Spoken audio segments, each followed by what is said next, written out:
ప్రతి ప్రాణికి కూడా దేవతలు ఆవహించి ఉంటారు. పాణి చెయ్యి ఉందనుకోండి ఇంద్రుడు ఉంటాడు, వాక్కు అగ్నిహోత్రం ఉంటుంది, కన్ను సూర్యుడు ఉంటాడు. ఇప్పుడు మీరు విడిచిపెట్టి వెళ్ళిపోయారనుకోండి, విడగొట్టాలి మంత్రం చేత. విడగొట్టేసేసి, అంటే ప్రత్యేకించే మనుష్య శరీరానికైతే, మిగిలిన వాటికైతే ప్రాణ అపాన వ్యాన ఉదాన సమాన నాగ కూర్మ కృకర ధనంజయ దేవదత్తముల్లో ధనంజయమన్న వాయువు చేసేస్తుంది. మనుష్య ప్రాణికి ఈ దేవతలందరినీ కూడా మంత్రభాగంతో విడతీసేస్తారు. విడతీసి మళ్ళీ ఈ శక్తుల్ని దేవతల్లో కలుపుతారు. కలిపి జడమైపోయి మిగిలిపోయినటువంటి దేహాన్ని అగ్ని యందు దహించేస్తారు. కాబట్టి అది సంస్కారం. అంత్యేష్టి సంస్కారం 16వ సంస్కారం. అన్ని 16 మీదే నడుస్తాయి సనాతన ధర్మంలో మనిషి జీవితం. అందుకని షోడశ కళా ప్రపూర్ణుడు చంద్రుడు, షోడశ సంస్కార ప్రపూర్ణుడు మనుష్యుడు. 16వ సంస్కారంగా అంత్యేష్టి జరగాలి. కాబట్టి రాముడు ఎక్కడెక్కడ ఎటువంటి శరీరాలు కనపడ్డా వాటిని ఆయన దహిస్తాడు. అందుకని నువ్వు రాముడి చేత వధింపబడి దహింపబడితే నీ పూర్వరూపం వస్తుంది. మీరు శ్రీరామాయణాన్ని చదివేటప్పుడు చాలా ధర్మ సూక్ష్మములను గ్రహించవలసి ఉంటుంది. చాలా అందంగా ఉంటుంది రామాయణం. అందుకే రామాయణం జీర్ణమైతే అన్నగారిని గౌరవించే తమ్ముడు కనపడితే మీకు ఒంట్లో పులకింత వస్తుంది. లక్ష్మణస్తు మహాతేజాహ సత్వవాన్ శీలవాన్ శుచి. ఆయన రామచంద్రమూర్తితో మాట్లాడుతున్నాడు. ఎవరు? లక్ష్మణుడు. అయోముఖి పారిపోయింది, ఇద్దరు నడుస్తున్నారు. ఇప్పుడు అకస్మాత్తుగా ఆయనకి ఏదో రాముడితో మాట్లాడాలి అని అనిపించింది. ఎలా మాట్లాడేటో తెలుసా అండి? ఇలా ఎడంచేతో రామ అని పిలిచి కూడా మాట్లాడాలంటే. కానీ ఆయన ఎలా మాట్లాడాడంటే అబ్రవీత్ ప్రాంజలిర్వాక్యం. ఆయన మాట్లాడేటప్పుడు అంజలి ఘటించి రాముడితోటి అన్నయ్య అని ఇలా నమస్కారం చేసి మాట్లాడతాడు. ఎందుకంటే చాలా చోట్ల చెప్పుకున్నాడు లక్ష్మణుడు, నేను రాముణ్ణి అన్నగా చూడను, రాముణ్ణి నా గురువుగా చూస్తాను. అందుకని ఎప్పుడూ అంత గౌరవంతోనూ ఉంటాడు. అందుకే రామాయణం బాగా అనుభవించకుండా రామాయణంలోది ఏదీ గీసే ప్రయత్నం చేయకూడదు. అలా ప్రయత్నం చేస్తే ఏమవుతుందో తెలుసా అండి? చూసిన వాళ్ళకి అలా ఉంటాయిలా ఉంది అందులో ఉన్న వ్యక్తిత్వాలు అని అనిపిస్తుంది. శబరి పళ్ళు తీసుకొచ్చి రాముడికి పెడుతుంటే రాముడు పుచ్చుకుంటుంటే రాముడు కూర్చున్న అరుగు మీద లక్ష్మణుడు ఎడంకాలు ఎత్తి పెట్టినట్టుగా ఉందనుకోండి ఒక ఫోటో. అలా ఉంటాడా ఎప్పుడైనా లక్ష్మణుడు? అవి ఏమవుతాయంటే చూసే వాళ్ళ హృదయాల్లో తప్పు భావాలు నింపుతాయి. కాబట్టి శ్రీరామాయణాన్ని జాగ్రత్తగా గమనించవలసి ఉంటుంది.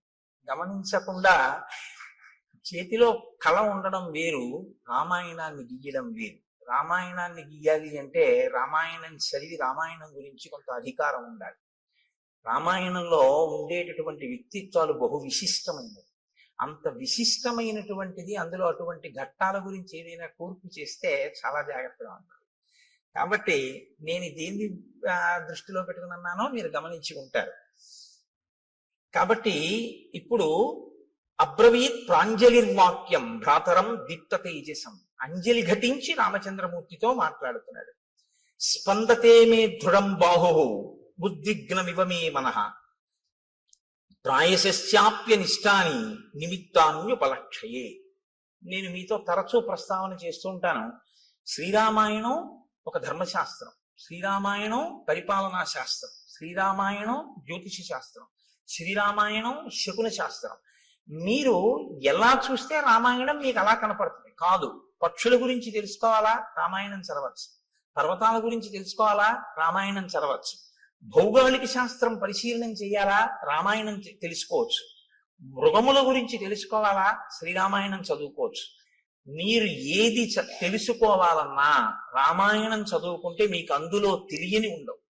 ప్రతి శ్లోకము అమృత భాండమే. ప్రతి శ్లోకంలో మహర్షి సందేశాన్ని నింపి ఉంచుతారు. అందుకే ఆయన ఈయనతో మాట్లాడాడు అని ఆయన చెప్పరు. అలా చెప్పడం చాలా తేలిక. అలా చెప్పరు. మాట్లాడేటప్పుడు ఎలా నిలబడి మాట్లాడాడు చెప్తారు. ఒక ఆయన వచ్చాడు, ఎవరు ముందు లేచారు, ఎవరు తర్వాత లేచారు, ఎవరు ఎవరికి అర్ఘ్యం ఇచ్చారు, పాద్యం ఇచ్చారు, ఎవరు ఎవరితో ఏ ప్రశ్న వేశారు, ఎవరు ఎలా జవాబు చెప్పారు. ఒక సంఘటన అయిపోయిన తర్వాత రాముడు అన్ని లక్ష్మణుడికి చెప్తూ ఉంటాడు. రాముడు లక్ష్మణుడికి చెప్పేటప్పుడు మీరు చాలా జాగ్రత్తగా చదవాలి ఆ సర్గని. అందులో ఒక అత్యుత్తమమైనటువంటి సందేశం ఒకటి ఉంటుంది. రాముడు ఒక సర్గ చివర ఒక వ్యక్తితో తాను చూసి మాట్లాడి వెళ్ళిపోయేటప్పుడు లక్ష్మణుడితో చెప్తాడు, చూసావా లక్ష్మణ, ఇవాళ మనం ఇది చేశాం కదా, దీనివల్ల ఇది అన్నమాట ఫలితం. గురువుతో తిరిగేటటువంటి శిష్యుడికి అందే మహోత్కృష్టమైన ప్రయోజనం అదే. మీరు ఎన్నో శాస్త్రాలు మదిస్తే తప్ప అందనటువంటి విషయం అలవోకగా అందిపోతుంది. ఎందుచేతనంటే ఆయన అనుభవించి ఉన్నాడు, ఆయన చదివి ఉన్నాడు, ఆయన మీకు అలా అందించేస్తుంటాడు. ఆయన నడవడిని మీరు గమనిస్తుంటే చాలు, మీకు అవన్నీ అందిపోతుంటాయి, చాలా తేలిగ్గా అందిపోతుంటాయి. ఇది ఒక గురువు వెనకాతలో ఉండేటటువంటి శిష్యుడికి ఎలా ఉంటుందో, ప్రాజ్ఞుడైన అన్నగారిని గురువుగా భావించి విడుతున్నటువంటి లక్ష్మణుడికి అందుతున్న ఐశ్వర్యం అది. అది తరిగిపోని చెరిగిపోని ఐశ్వర్యం. అందుకే రాముడితో కలిసి ఉండడమే ఆయన ఐశ్వర్యం. అందుచేత లక్ష్మణుడు అయ్యాడు. కాబట్టి చూడండి, ఇప్పుడు ఆయన అంటున్నాడు, స్పందతేమే దృఢం బాహు. అన్నయ్య, నా భుజం అదురుతోంది, ఎడం భుజం. ఎడమ భుజం పురుషుడికి అదిరితే అది అశుభ సూచన, ఏదో దుర్నిమిత్తము, జరగకూడనిది జరుగుతోంది అని. ఉద్విగ్నమివమే మనః, నిష్కారణంగా నా మనసు తుట్రుపడుతోంది, తత్తరపడుతోంది. ఎందుకు? ఉద్విగ్నతకి లోనవుతున్నాను. కాబట్టి ప్రాయశ్చాప్యనిష్టాని నిమిత్తాన్ విపలక్షయి, ఏదో భయంకరమైనటువంటి సంఘటన, మనసుకి పరివేదన కల్పించేటటువంటి సంఘటన జరగబోతోంది అని నాకు అనిపిస్తోంది. ఇప్పుడు ఒక సంఘటన జరగబోతోంది, అదేదో చాలా క్లేశమైనటువంటి విషయమే. అందులోంచి బయటికి వస్తావా, బయటికి రావా, అది ప్రధానం. జబ్బు వచ్చింది రైతే, డాక్టర్ గారి దగ్గరికి వెళ్ళేది, చేయించుకోండి అన్నారు. చేయించుకుంటే బతుకుతానా అండి అని అడుగుతారా లేదా? అడుగుతాం కదా, చేయించుకుంటే బతుకుతామండి అని అడుగుతారు. అలాగే బయటికి వస్తావా, రావా? దుర్నిమిత్తం కనపడుతోంది, జరగకూడనిది జరుగుతోంది అని తెలుస్తోంది, బయటికి వస్తావా? కేవలం జరిగేది మాత్రమే చెప్తే బయటికి వస్తావో రావో చెప్పనటువంటి అసమగ్రత ఉన్నట్టు. సమగ్రత ఎప్పుడు ఉన్నట్టు? ఒక జరగకూడనిది జరుగుతోంది కానీ నువ్వు బయటికి వస్తావు అన్న విషయాన్నో బయటికి రావు అన్న విషయాన్నో కూడా చెప్పాలి. నిన్న రాముడు వస్తున్నప్పుడు మీకు నేను కొన్ని దుర్నిమిత్తాలు చెప్పాను. ఖచ్చితంగా ఏదో అమంగళం జరిగిపోయింది అన్నాడు రాముడు. ఏదో బాధాకరమైన విషయం జరిగిపోయింది, ఎందుకంటే శకునాలు అలా ఉన్నాయన్నాడు. సీతాపహరణం అయిపోయింది. ఇవాళ లక్ష్మణుడు చెప్తున్నాడు శకునాలు. ఇవాళ లక్ష్మణుడు చెప్పేటప్పుడు భయంకరమైనది జరుగుతుంది కానీ పైకి వస్తా అంటాడు. ఎందుకు పైకి వస్తారో ఇప్పుడు శకునం ఇంకోటి చెప్తాడు. నేను అందుకే మీకు చెప్పింది, ఇంకా మళ్ళీ శకున శాస్త్రం ఏం మీరు చదవక్కర్లేదు. రామాయణం చదివితే శకున శాస్త్రం వచ్చేస్తుంది అంతే. రామాయణం చదివితే మీకు తెలియకుండా మీకు జ్యోతిషంలో కొన్ని విషయాలు తెలిసిపోతాయి. నిన్న లేదు జటాయువు వింద ముహూర్తం గురించి మాట్లాడాడు. అందుకని ఏష వంచులకో నామ పక్షీ పరమదారుణ ఆవయోర్ విజయం యుద్ధే శంసన్నివ నినర్దతి. అన్నయ్య, వంచులకము అనబడేటటువంటి పక్షి కూస్తోంది, ఆ కూత వినపడుతోంది. అది నిజంగా ఆ పక్షి కూస్తే చాలా తొందరగా యుద్ధం వస్తుంది, చాలా హఠాత్తుగా వచ్చేస్తుంది యుద్ధం. కానీ ఆ యుద్ధంలో జయాన్ని పొందుతాం. కాబట్టి నాకు ఇటువంటి శకునములు కనపడుతున్నాయి అని అన్నాడు. అంతే. ఒక పెద్ద శబ్దం, ఎంత పెద్ద శబ్దం అంటే, ఆ శబ్దం ఎటువంటిది అంటే మీరు అర్థం చేసుకోవాలంటే ఒక్కటే ఉపమానం చెప్పవలసి ఉంటుంది. అంతరిక్షం వరకు ధ్వని వినపడేటట్టుగా ఒక పిడుగు పడితే ఎటువంటి ధ్వని ఉంటుందో అంత ధ్వని అక్కడ వినపడింది. అంటే ఇప్పుడు మీరు ముందు ఒక విషయాన్ని గమనించవలసి ఉంటుంది. మహర్షి హృదయం ఏమిటో తెలుసా అండి? రాముడు బాలకాండలో శివధనస్సుని ఎక్కుపెట్టినప్పుడు ధనుర్భంగం అయింది. విశ్వామిత్రుడు, రాముడు, లక్ష్మణుడు, జనకుడు తప్ప మిగిలిన వాళ్ళు ఎవ్వరూ కూడా నిలబడిన వాళ్ళు లేరు. శబ్దము అనేటటువంటిది సామాన్యమైంది కాదు. శబ్దము వేరు, ధ్వని వేరు. మీరు ఈ రెండిటికి తేడా తెలుసుకోవాలి. శబ్దము అర్థ ప్రతిపాదకము. శబ్దం ఎప్పుడూ కూడా అర్థంతో ఉంటుంది. ధ్వని అర్థ ప్రతిపాదకము కాదు. ధ్వని రాపిడి వలన రావాలని నియమం లేదు. శబ్దము రాపిడి వలన వస్తుంది. ఎప్పుడైనా అంతే. శబ్దములన్నీ కూడా అర్థ ప్రతిపాదకములో లేదా మనస్సుకి సుఖదాయకములో అయి ఉంటాయి. అందుకే ఘర్షణ చేత పుడతాయి. నేను మీకు ఒక ఉదాహరణ చెప్పాలంటే, ఇప్పుడు నేను చెప్తున్న దాన్ని శబ్దము అని అనవలసి ఉంటుంది. ఎందుకంటే నా మూలాధార చక్రం దగ్గర నుంచి లాగబడినటువంటి వాయువు అనేక చక్రాలకు తగులుతూ పైకొస్తుంది. పైకొచ్చేటప్పుడు ఒరిపిడి చెందుతుంది, రాసుకుంటుంది. చిట్ట చివర నా యొక్క ఆ స్వరపేటిక దగ్గరికి వచ్చేటప్పటికి ఆ వాయువు బాగా రాపిడి చెంది ఒరుసుకుని అక్షరములుగా, పదములుగా, వాక్యములుగా మారి నా నోటి వెంట బయటికి వస్తుంది. ఒరిపిడి చేత పైకి వస్తుంది.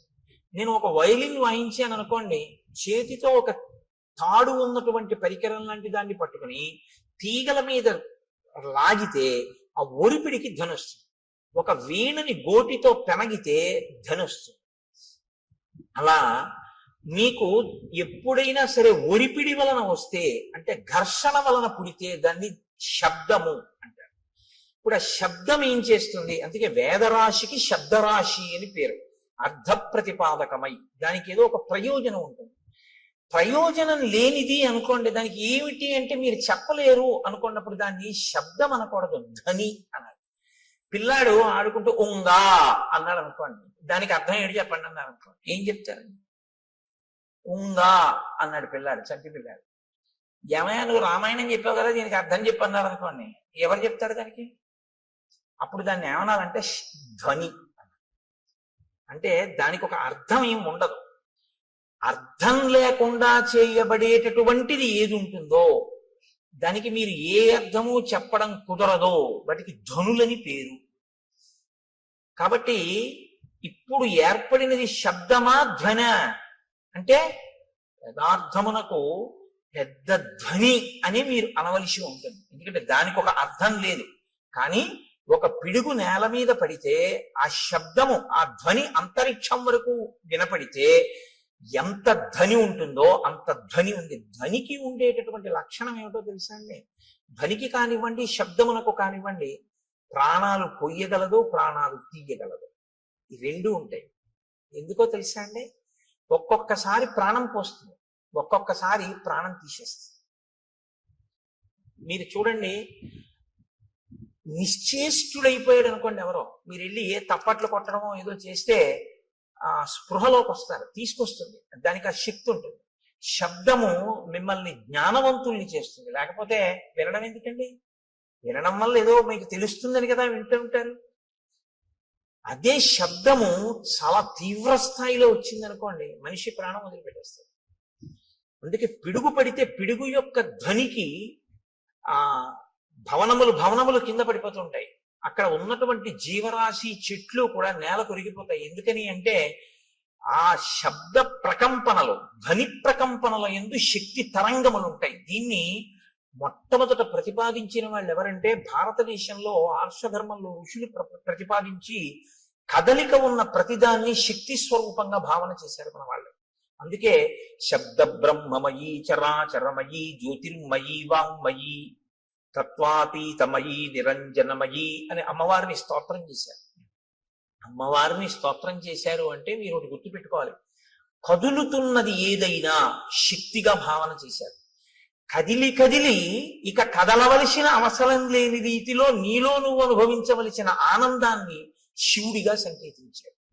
కాబట్టి ఇప్పుడు శివశక్తులు రెండు ఎప్పుడు కలిసే ఉంటాయి. ఈ రెండిటిని మీరు వేరు చేసి చూడడం అనేటటువంటిది ఎప్పుడూ కుదరదు. అందుకే ఈ ప్రపంచం అంతా కూడా పరమశివ తాండవ పార్వతీ లాస్య స్వరూపము అన్నారు శంకరాచార్య వారు.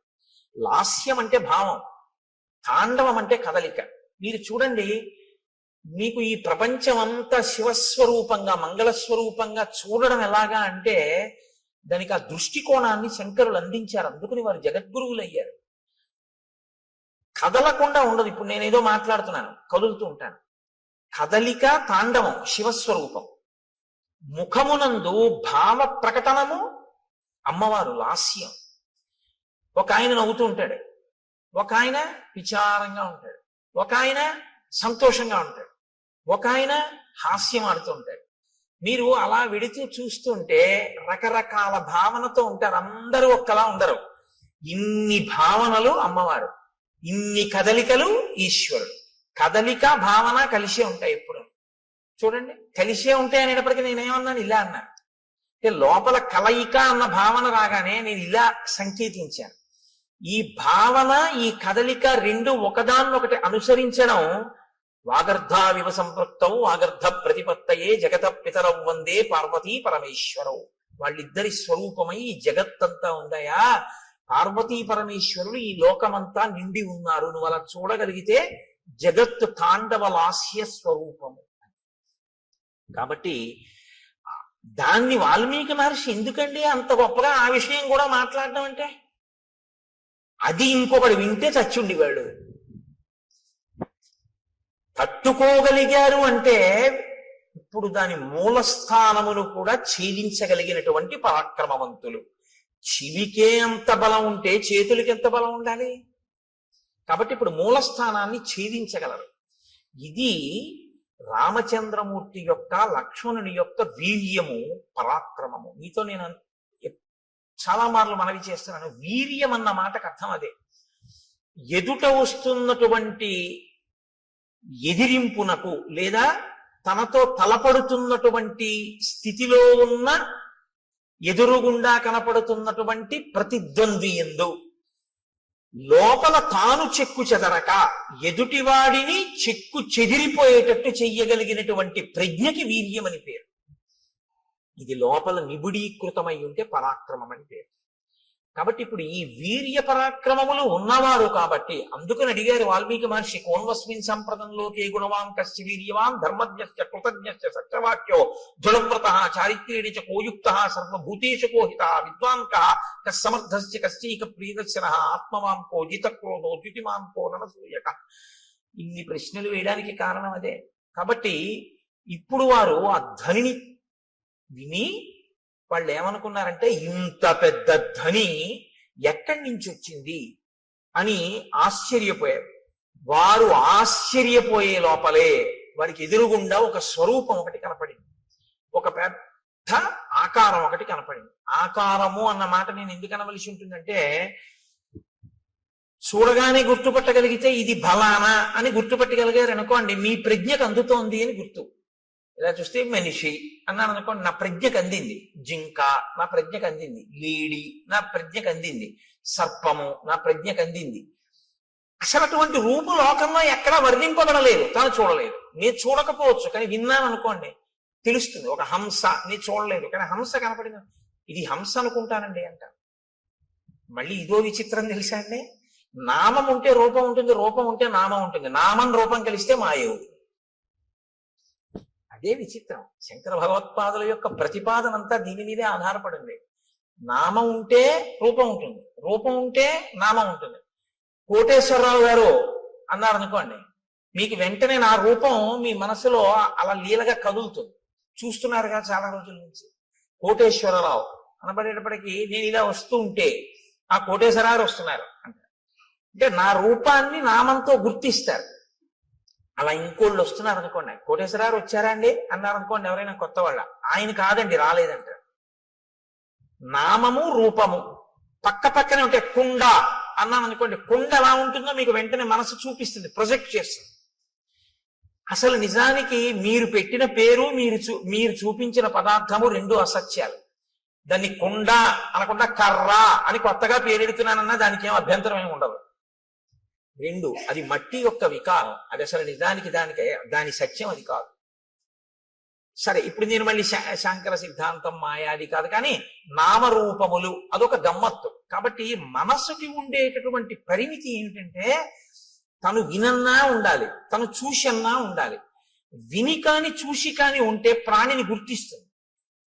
ఇప్పుడు రామలక్ష్మణులు ఇద్దరు ఏమిటి అలా ఉన్నాడన్నారు అనుకోండి, రామలక్ష్మణులు కూడా ఎన్నడూ ఊహించలేదు అన్నమాట. అటువంటి ప్రాణి ఒకటి లోకంలో ఉంటుంది అని రామలక్ష్మణులు ఊహించలేదు.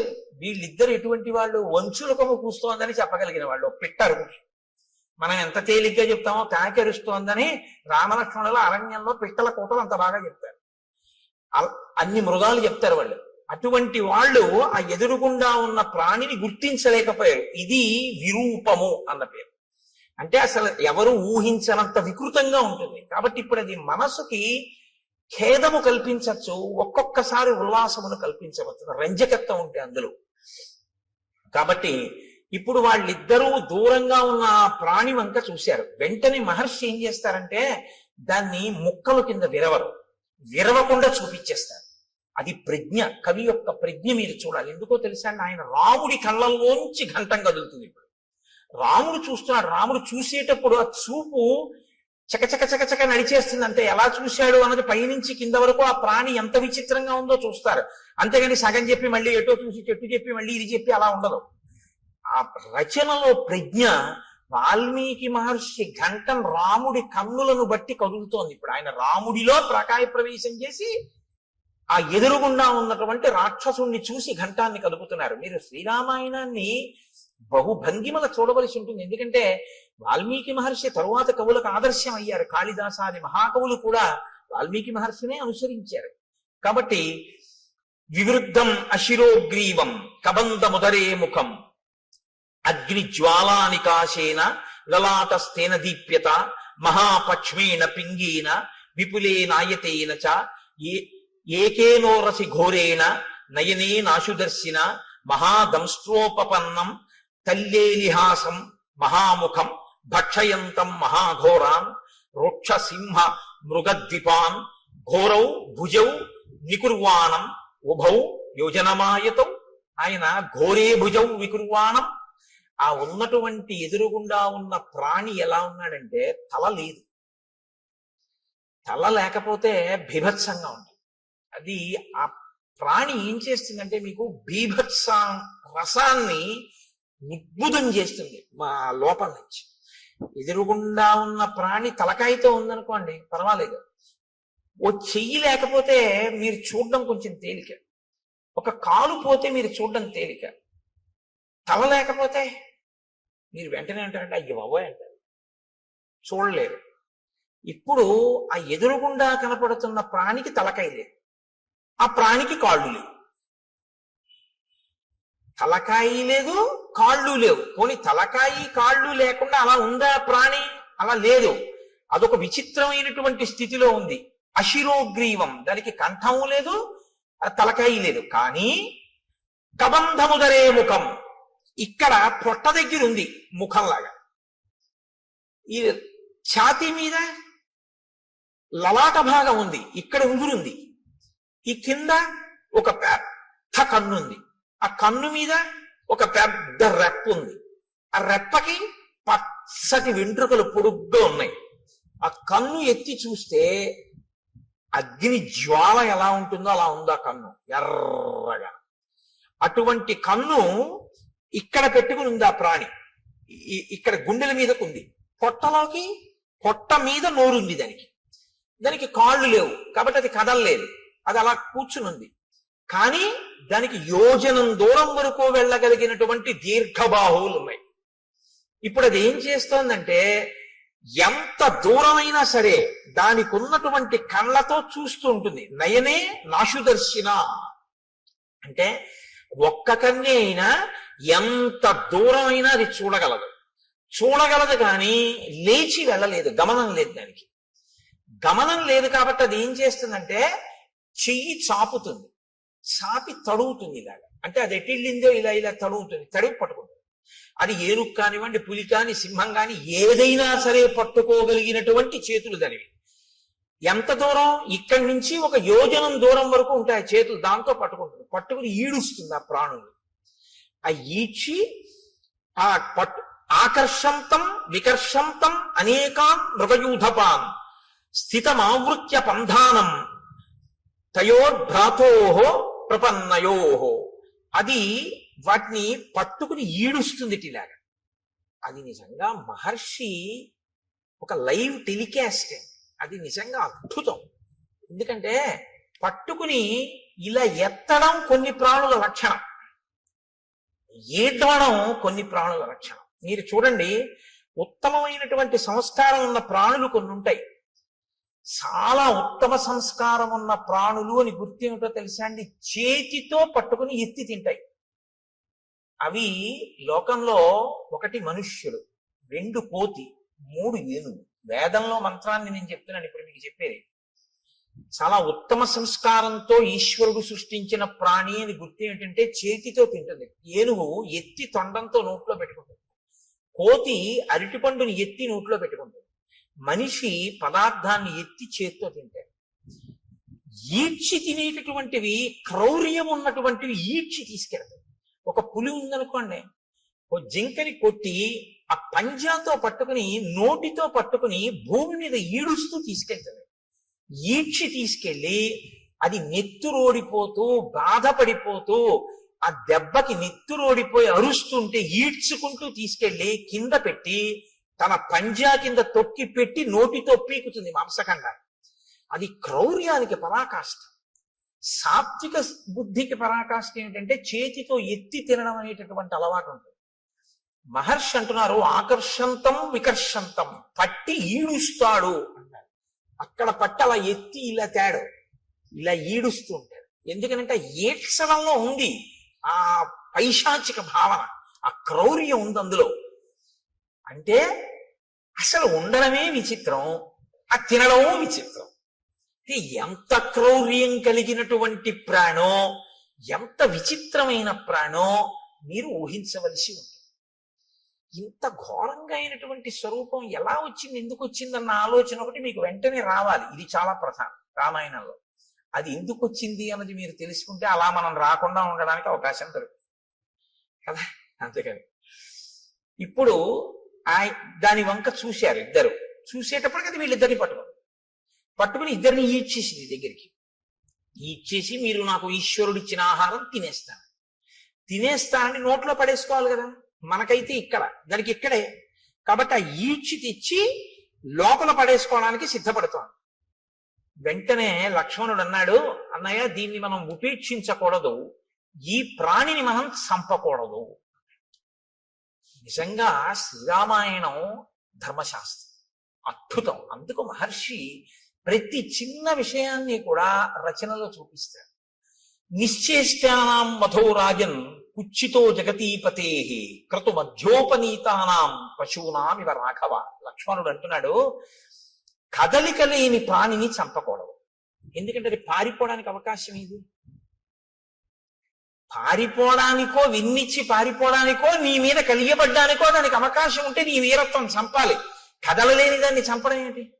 బలి మా బావ బల్లెమ్ము చేయబోని పుల్లాకు తూట్లుగా పొడవలేదే అన్నట్టు కదలలేని ప్రాణిని చంపడం ఏంటి? కాబట్టి అన్నయ్య మనం చంపకూడదు. ఎంత ధర్మం అండి.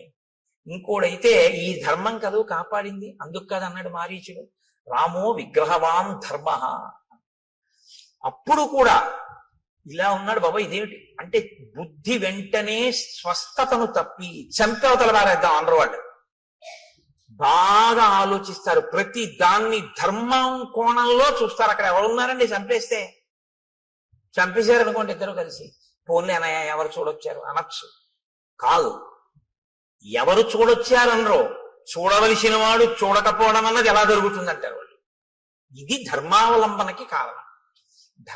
ధర్మమూర్తిగా ఎందుకు ఉండగలుగుతాడు ఒక వ్యక్తి అంటే, నేను ఎలా తప్పుకుంటానండి, ఈశ్వరుడు ఎప్పుడూ చూస్తూ ఉంటాడు కదా అంటాడు. నేను ఒకవేళ తప్పు చేస్తే ఈశ్వరుడు యొక్క సన్నిధానంలోనే నేను తప్పు చేయాలి తప్ప ఈశ్వరుడు చూడకుండా నేను తప్పు చేయడం కుదరదు. ఆయన ఎప్పుడూ చూస్తూ ఉంటాడంటాడు. ఎప్పుడూ చూస్తున్నాడు వాడు అన్నవాడు చాలా తప్పులు చెయ్యలేడు. చాలా అన్నమాట నేను ఎందుకన్నానో తెలుసా అండి, ఏ తప్పు చెయ్యలేడని ముందే అనడం చాలా కష్టం.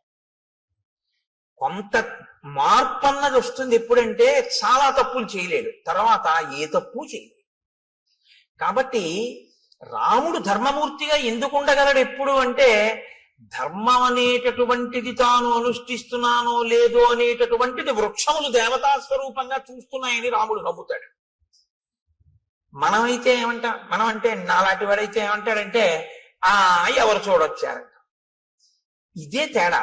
ఇది అలవాటు చేసుకోవడం ధర్మానికి పునాదిరాయి. ఇది నిలబడాలి. ఇది నిలబడితే మార్పు వస్తుంది మనసు. కాబట్టి నిశ్చేష్టానాం మధోరాజన్ కుచ్చితో జగతీపతే. ఓ జగతీపతి రామా, మనం స్థాణువుగా కదలలేని వాడిని చంపకూడదు. కాబట్టి ఇతను తన నోట్లో మన్ని పడేసుకునేటట్టు ఉన్నాడు. కాబట్టి ఈ రెండు బాహువులని తరిగేద్దాం. ఇతని శక్తి బాహువులే. ఎందుకని? గమనం లేదు, కదలలేడు. నోటితో కరవలేడు, ఎందుకంటే పొట్టకుంది నోరు. బోర్లా పడుకుని కరిచి పట్టుకోగలిగినటువంటి శక్తి లేదు. కానీ చేతులతో మాత్రం తడిమి పట్టుకుంటాడు. కాబట్టి చేతులు నరికేస్తే వీడు ఉన్నా ఒకటే, ఊడిపోయినా ఒకటే. అక్కడతో వీడు కూడా చచ్చిపోతాడు. ఎందుకంటే ఆహారం లేదు ప్రాణానికి. ఆహారం లేకపోతే ప్రాణము నిలబడదు, శోషించిపోయి పడిపోతుంది.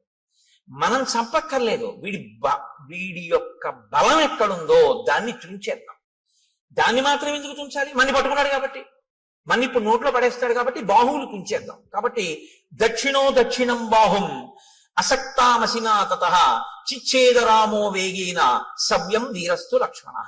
రాముడు కుడి భుజాన్ని నిరికేశాడు, లక్ష్మణుడు ఎడమ భుజాన్ని నిరికేశాడు. రెండు చేతులు ఊడి కింద పడిపోగానే అతను చాలా సంతోషపడ్డాడు.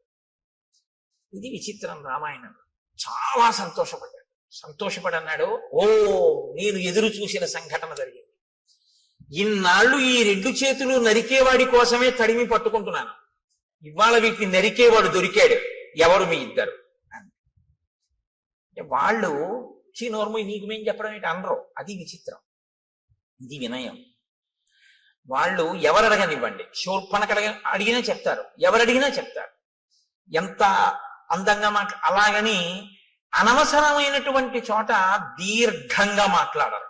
సమయాన్ని ఎంత పొదుపుగా వాడి మాట్లాడతారంటే, ఎక్కడ ఎంతవరకు అవసరమో, ఏది అవతల ప్రాణికి చెప్పవలసి ఉంటుందో అక్కడ వరకే చెప్తారు తప్ప అదే పనిగా సొదపెట్టి అర్థం లేకుండా మాట్లాడడం ఉన్నది ఉండదు. అందుకే నేను మీతో మనవి చేస్తున్నాను, శ్రీరామాయణం మీరు బాగా చదివితే మాట్లాడడంలో ప్రజ్ఞ మీకు వస్తుంది. ఎవరితో ఎలా మాట్లాడాలి, ఎంత మాట్లాడాలి, ఇవి బాగా అలవాటు అవుతుంది. అసలు మనిషి పాడైపోయేది అందుకే కదండి. అక్కర్లేని మాటలన్నీ మాట్లాడడం వల్లే పాడైపోతుంటాడు. కాబట్టి అయమిక్ష్వాకుదాయాదో రామో నామ జనైశ్రుత అస్యై వారజం విద్ధి భ్రాతరం మాంచ లక్ష్మణం. నేను అయమిక్ష్వాకుదాయాదో రామో నామ జనైశ్రుత, ఈయన మా అన్నగారు రామచంద్రమూర్తి. అస్యై వావరజం విద్ధి, నేను ఆయన తమ్ముణ్ణి. భ్రాతరం మంచ లక్ష్మణం, నేను ఆయన తమ్ముణ్ణి, నన్ను లక్ష్మణుడు అంటారు. అస్య దేవ ప్రభావస్య వసతో విజనీవని రక్షసాపహృతా పత్ని యామిచ్చంతా విహాగతౌ. మా అన్నగారి పత్ని, నా వదిన గారైనటువంటి తల్లిని ఒక రాక్షసుడు అపహరించాడు. ఆవిడ్ని వెతుక్కుంటూ ఈ అడవిలో తిరుగుతావు. నువ్వెందుకు ఇలా ఉన్నావు అని అడిగాడు. ఇప్పుడు తామెవరో సత్యం చెప్పి నువ్వెవరు, అంతేగాని కైకమ్మ, దశరథుడు, వరాలు అయిన చోట కాంచోట అన్ని చోట్ల వాళ్ళు మాట్లాడారు. ఇప్పుడు ఆయన అన్నాడు, పురారామ మహాబాహో మహాబల పరాక్రమ రూపమాసీన్మమాచింత్యం త్రిషు లోకేషు విశ్రుతం యథా సోమస్య శక్రస్య సూర్యస్య చ యథా వపుః. ఎంత అందంగా మాట్లాడాడు. రెండు చేతులు తెగిపోయిన తర్వాత అన్నాడు, రామా మహాబాహో, గొప్ప చేతులున్నవాడా, ఈ చేతులు నరికినవాడా, మహాబల పరాక్రమ, గొప్ప బలపరాక్రమములు ఉన్నవాడా, నేను ఒకప్పుడు చాలా అందమైనటువంటి వాణ్ణి. 3 లోకములలో నా అంత అందగాడు లేడు. యథా సోమస్య శక్రస్య, సోముడి అందం ఎటువంటిదో, శక్రుడు అంటే ఇంద్రుడి యొక్క అందం ఎటువంటిదో, సూర్యుని యొక్క తేజస్సు ఎటువంటిదో అటువంటి శరీరము కలిగినటువంటి వాణ్ణి నేను. అంటే శరీరమునకు అందము, శరీరమునకు కాంతి అన్నీ ఉన్నవాడు. అందుకని అటువంటి ఉపమానాలు వేశారు. ఆ తేజస్సు అవతల వారికి ఆహ్లాదాన్ని కలిగిస్తుంది. కాబట్టి సోముడు అంత అందమైన, అంత లావణ్యము, అంత కాంతి కలిగినటువంటి వాణ్ణి. ఇది నాకు ఈశ్వరుడు ఇచ్చినటువంటి బహుమానం. కాబట్టి నేనేం చెయ్యాలి? ఈశ్వరుడు నీకేది ఇచ్చాడో దాంతో నువ్వు 10 మందిని సంతోషపెట్టాలి. అప్పుడు నువ్వు నీ యొక్క విభూతిని ఈశ్వర పరం చేసినట్లు అవుతుంది. అందుకే మీరు కొంచెం జాగ్రత్తగా గమనించండి. అక్షరాభ్యాసము అని ఒక సంస్కారం చేస్తారు మన వాళ్ళు, అది చేయకుండా పంపించరు. బడికి పంపించడం కానీ, పలక ముట్టుకోవడం కానీ, పుస్తకం ముట్టుకోవడం కానీ, అక్షరం రాయడం కానీ ఒప్పుకోరు. ముందు ఎవరు తమ జీవితంలో తమకి ఉన్న విభూతిని సమాజపరం చేసి ఈశ్వరుడిచ్చిన విభూతిని ఈశ్వరుడికి నైవేద్యం పెట్టి జీవితంలో ప్రసాద బుద్ధితో బతికి 10 మంది చేత సహభాష్ అనిపించుకుని కీర్తి గణించాడో, ఎవడు భగవద్భక్తి తత్పరుడో, అటువంటి పెద్దల తొడ మీద కూర్చోపెట్టి ఆయన చేత్తో పిల్లవాడి చెయ్యి పట్టుకుని పలకలో ముందు దిద్దిస్తాడు. ఓం నమ శివాయ సిద్ధం నమః అని. ఎందుకు రాయిస్తారో తెలుసా అండి? అలాగా అలా రాయించడం వెనక ఒక రహస్యం ఒకటి దాగి ఉంది సనాతన ధర్మంలో. నువ్వు రేపు పొద్దున్న ఒక పెద్ద గణిత శాస్త్రజ్ఞుడు అవ్వచ్చు, నిన్ను మించిన గణిత శాస్త్రజ్ఞుడు లేకపోవచ్చు, కానీ నీకొకటి తెలిసి ఉండాలి. నాకు ఇన్ని లెక్కలు వచ్చండం కాదు, ఇన్ని లెక్కలు తెలుసున్న నాకు కూడా అంతటా ఆవరించినటువంటి ఆత్మతత్వాన్ని లెక్క కట్టడం చేత కాదు అని చెప్పారు. ఏది లెక్క కట్టలేవో నీకొచ్చిన లెక్కల వలన నువ్వు తెలుసుకోవాలి. అప్పుడు ఏమవుతుందంటే నీ విభూతి వినయానికి పరాకాష్ఠం. ఇది జాగ్రత్తగా పట్టుకున్నారో లేదో నేను చెప్పింది. అందుకే అమ్మవారికి శ్రీమాత అని పేరు. అందరికీ అన్ని ఇవ్వగలదు, కానీ ఆవిడ శక్తిని కొలవడం ఎవరికీ సాధ్యం.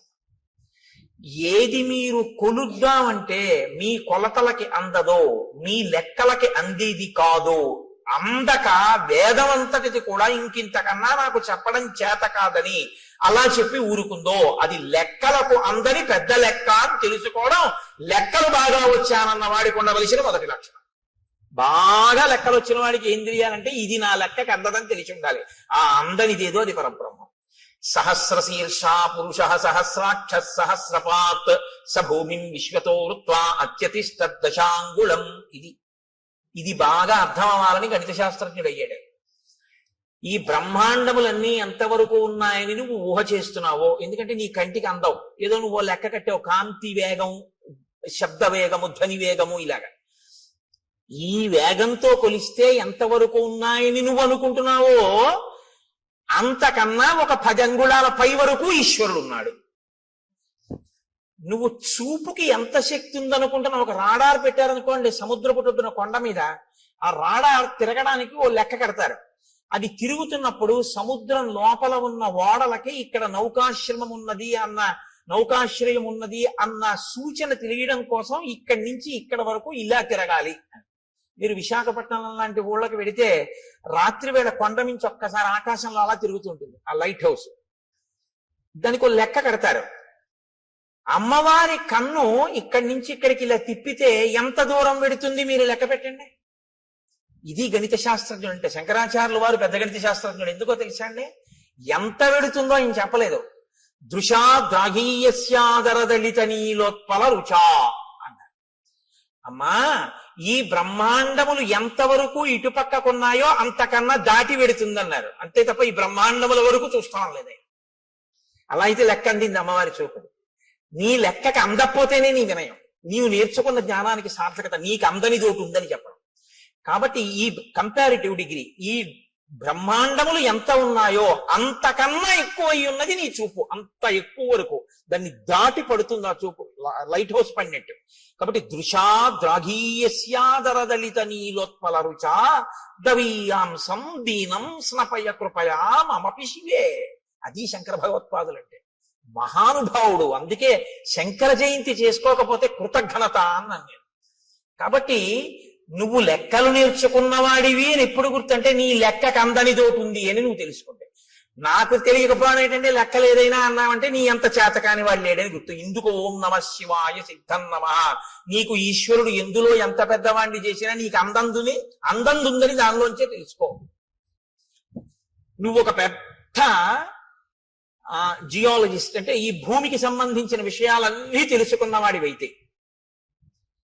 ఎవడు తన గుప్పిళ్లతో ఇసుక పోసి ఇంతంత పర్వతాల్ని, ఇన్ని ఎడారుల్ని, ఇంత సస్యశ్యామలమైన నదీ తీరాల్ని, ఈ పచ్చగడ్డితో కూడుకున్నటువంటి పంట పొలాల్ని, ఆ తరువాత పెద్ద పెద్ద ఆ బీడు భూముల్ని, ఒక పక్క కొండల్ని, ఒక పక్క నదుల్ని, ఒక పక్క సముద్రాల్ని ఎవడు తీసుకొచ్చి సృష్టించాడు?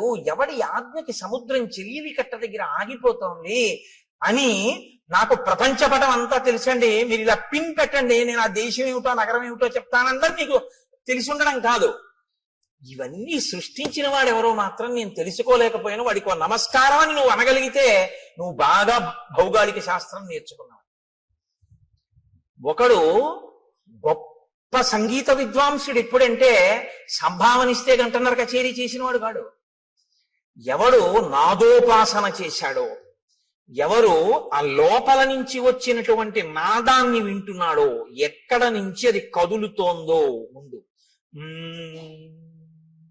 అప్పుడు ఆ ధ్వని, ఆ శబ్దం, ఆ నాదం వస్తున్న దాని యొక్క మూలాల్ని ఉపాసన చేసి మౌనంలో పట్టుకుని నాదోపాసన చేసి సంగీత విద్య ద్వారా సరిగమ పద నిసానిదప మగరిస అంటారు. ఆరోహణ అవరోహణ. అవరోహణ అంటే కింద పడిపోవడం, ఈ ఈశ్వరుడి నుంచి విడిపోయి అజ్ఞానంలోకి రావడం. ఆరోహణ అంటే పైకెక్కి మళ్ళీ సాలోకి వెళ్ళిపోవడం ఈశ్వరుడి దగ్గరికి.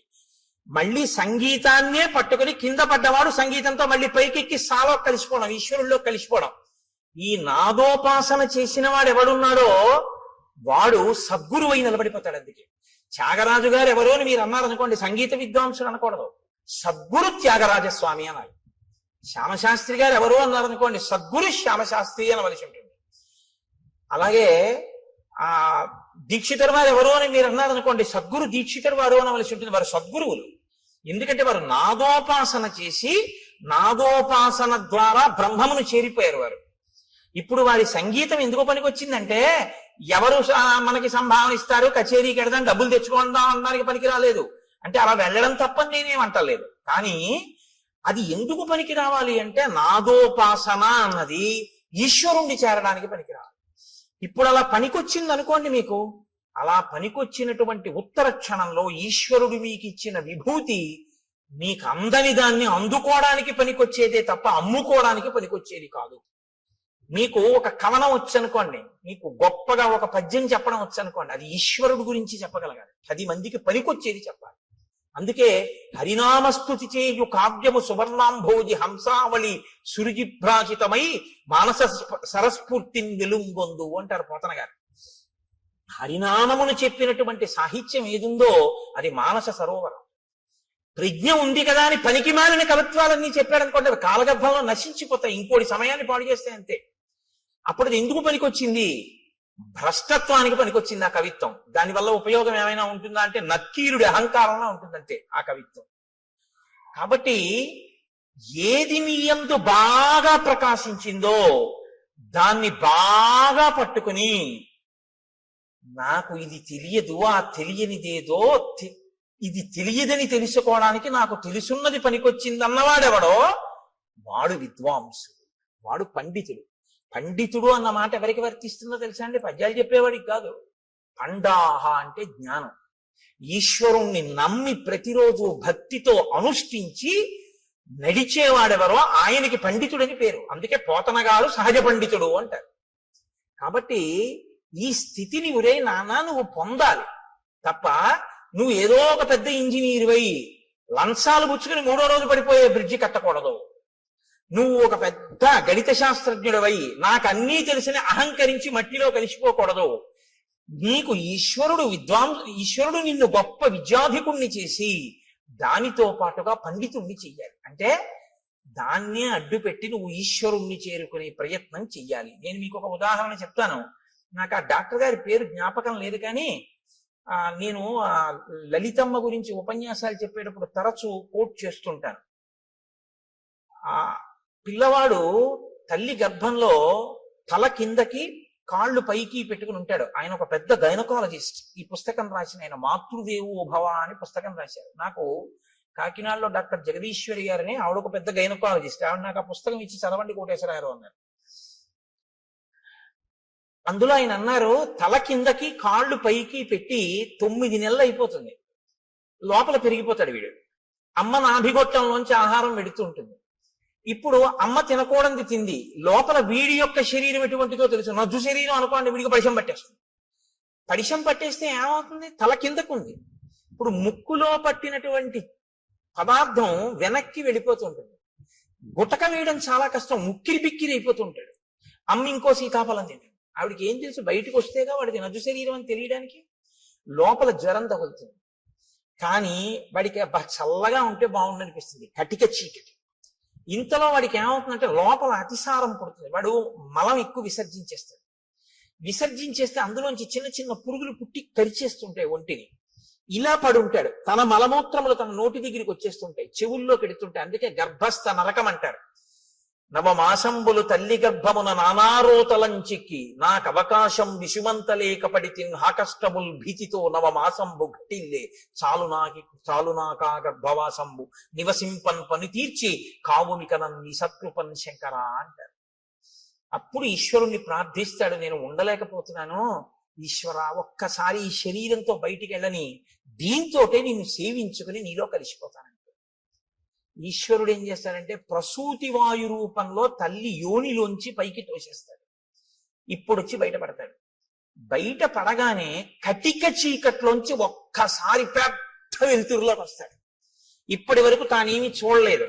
అంతంత ప్రాణులు ముక్కుకి గుడ్డగట్టుకుని డాక్టర్ గారు, అమ్మ, పెద్ద కడుపు, ఎవరెవరో మనుషులు, పెద్ద పెద్ద దీపాలు, గోడలు.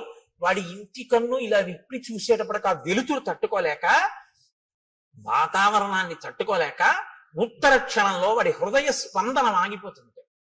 వాడి ఊపిరితిత్తులు ఇలా ఇలా ఇలా ఇలా అంటున్నవి ఇలా అయిపోతాయి. జీర్ణ వ్యవస్థ ఇలా సంకోచించిపోయి వాడి శరీరంలో ఉన్న మలమంతా గడ్డ కట్టి వాడి ప్రాణోత్క్రమణం అయ్యే స్థితి వస్తుంది. వస్తే ప్రపంచంలో ఇప్పటి వరకు ఎక్కడా తయారు కానటువంటి పదార్థం, నా కడుపున పుట్టిన బిడ్డ అని అమ్మవాడిని చూసుకుని మురిసిపోతుంది. అమ్మ మురిసిపోయి తన స్తన్యాన్ని తీసి వాడి నోట్లో పెట్టగానే ఎలా ఊరుతుందో ప్రపంచంలో ఎవ్వరికీ తెలియదు. కోలోస్ట్రం అనబడేటటువంటి ఒక పసుపచ్చటి జిగురు పదార్థం అమ్మ స్తన్యంలోంచి కొడుకు నోట్లోకి ఎడుతుంది. దాన్ని చప్పరిస్తాడు అంతే. ఊపిరితిత్తులు పనిచేసి, గుండె పనిచేసి, జీర్ణావయం పనిచేసి నల్లటి మలం విసర్జించగలిగిన శక్తి వస్తుంది. వచ్చి పిల్లాడు బతుకుతాడు. పిల్లాడు బ్రతకడానికి కావలసినటువంటి ఆ కోలోస్ట్రం అనబడేటటువంటి పసుపచ్చటి పదార్థం పిల్లవాడు కాని పిల్ల కాని పుట్టగానే వాణ్ణి చూసుకోగానే నా బిడ్డ అన్న ఆనందం కలగగానే మాతృత్వపు ఆనందపు అంచుల వలన అమ్మ శరీరంలో ఉత్పత్తి అయి స్తన్యంలోంచి స్రవింపబడేటటువంటి పదార్థాన్ని నేను సాక్షాత్ జగన్మాతగా చూస్తున్నాను. ఆ కోలోస్త్రం వల్ల ఈ లోకంలో ఇన్ని ప్రాణులు పుట్టి బతుకుతున్నాయి. నేను నేర్చుకున్న గైనకాలజీతో నేను తెలుసుకున్నది ఏమిటంటే ఆ కోలోస్త్రం అన్న పదార్థంలో అమ్మవారు ఉంది అని రాసుకున్నాడు ఆయన ఆ పుస్తకం. ఇది ఆ డాక్టర్ గారి ధన్యతకి కారణం. తను చదువుకున్న గైనకాలజీ ఎందుకు పనికొచ్చిందంటే ఈశ్వరుణ్ణి తెలుసుకోవడానికి. ఈ ప్రాణులను మేము కాదు ఆపరేట్ చేస్తున్నది. ఇన్నాళ్ళకి ఒక పిల్లవాడు పుట్టాడు అంటే ఆ పిల్లవాడిని లోపల ఉంచినవాడు, పైకి తెచ్చినవాడు, బతికించినవాడు ఆ తల్లి జగన్మాత, ఆ పరాశక్తి. ఆ పరాశక్తి అమ్మ రూపంలో వచ్చి బతికించింది అని తను తెలుసుకుని నమస్కరించిన వాడు ఉన్నాడే, వాడు విద్వాంసుడు, వాడు పండితుడు. అందుకు పనికొచ్చింది ఆయన చదువు. ఆవిడ ప్రసవ వేదనతో అక్కడ కొట్టుమిట్టి ఆడిపోతుంటే డబ్బట్టుకొస్తే తప్ప ఆపరేషన్ చేయనన్న డాక్టరు దౌర్భాగ్యుడు. వాడి చదువు ఎందుకు పనికొచ్చినట్టు? ఏం భయమా? రామాయణం చెప్పడానికి భయం ఏంటండి? నేను రామాయణం చెప్తున్నాను కదా. కాబట్టి నీ కొడుకు అలా కాకూడదు, నీ కూతురు అలా కాకూడదు అనుకుంటే ఒక్క డాక్టర్ అవ్వాలని కోరుకోకు. ఈ తత్వం తెలుసుకుని ఈశ్వరుడి యొక్క అనుగ్రహాన్ని చూసి ఇంకొక పిల్లాన్ని నేను అలా దర్శనం చేస్తున్నానని అర్ధరాత్రి కూడా సంతోషంగా వచ్చి 5 పైసలు అక్కర్లేదమ్మా, నీ మాతృత్వం చాలు నాకు పరాశక్తి దర్శనం అని పురుడు పోయగలిగినటువంటి డాక్టర్ కావాలని కోరుకుని రాయించు పలకలో. అందుకని ఏది చదవాలన్నా ఓం నమ శివాయ సిద్ధం నమః, మంగళప్రదమైన చదువు కావాలి అని మనం కోరుకుంటాం. లేకపోతే ఏమవుతుందో తెలుసా అండి? దీని రెండో కోణం అహంకారం. ప్రతిదానికి అహంకారమే. ప్రతి చిన్న విషయానికి అహంకరించడానికి ఏదైనా కనపడుతుంది. అహంకారం పోగొట్టుకోవడానికి ఏమీ ఉండవు. నేనెంతటి వాడినండి అనడం చాలా కష్టం. నేను ఇంతటి వాడినండి అనడానికి ఏదో ఒకటి చెప్పచ్చు కదండి. ఏదో ఒకటి చెప్పచ్చు ఇంతటి వాడిని అంటాను. ఈ హోమస్య చక్రస్య సూర్యస్య చ యథావపుః, అటువంటి అందమైన శరీరం ఉన్నవాడిని, అంత అందమైన శరీరం ఈశ్వరుడు ఇస్తే ఇలా ఎందుకు అయ్యావు? అలా అందంగా నువ్వు కనబడితే చాలు ఎదుటివాడి కంటికి కలిగినటువంటి బాధ తీరుతుంది. నిన్ను చూస్తే చాలా ఎంత అందంగా ఉన్నాడు అని.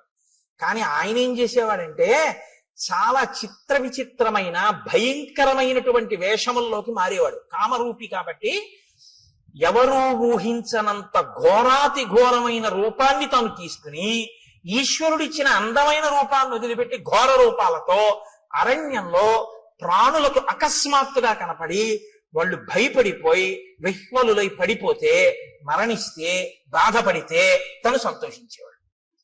ఇది రాక్షస ప్రవృత్తి. పైకి అందం ఉండడం గొప్ప కాదు, లోపల అందం ఉండడం గొప్ప. పైకి అందం లేకపోవడం తప్పు కాదు, లోపల అందం ఉండడం గొప్ప.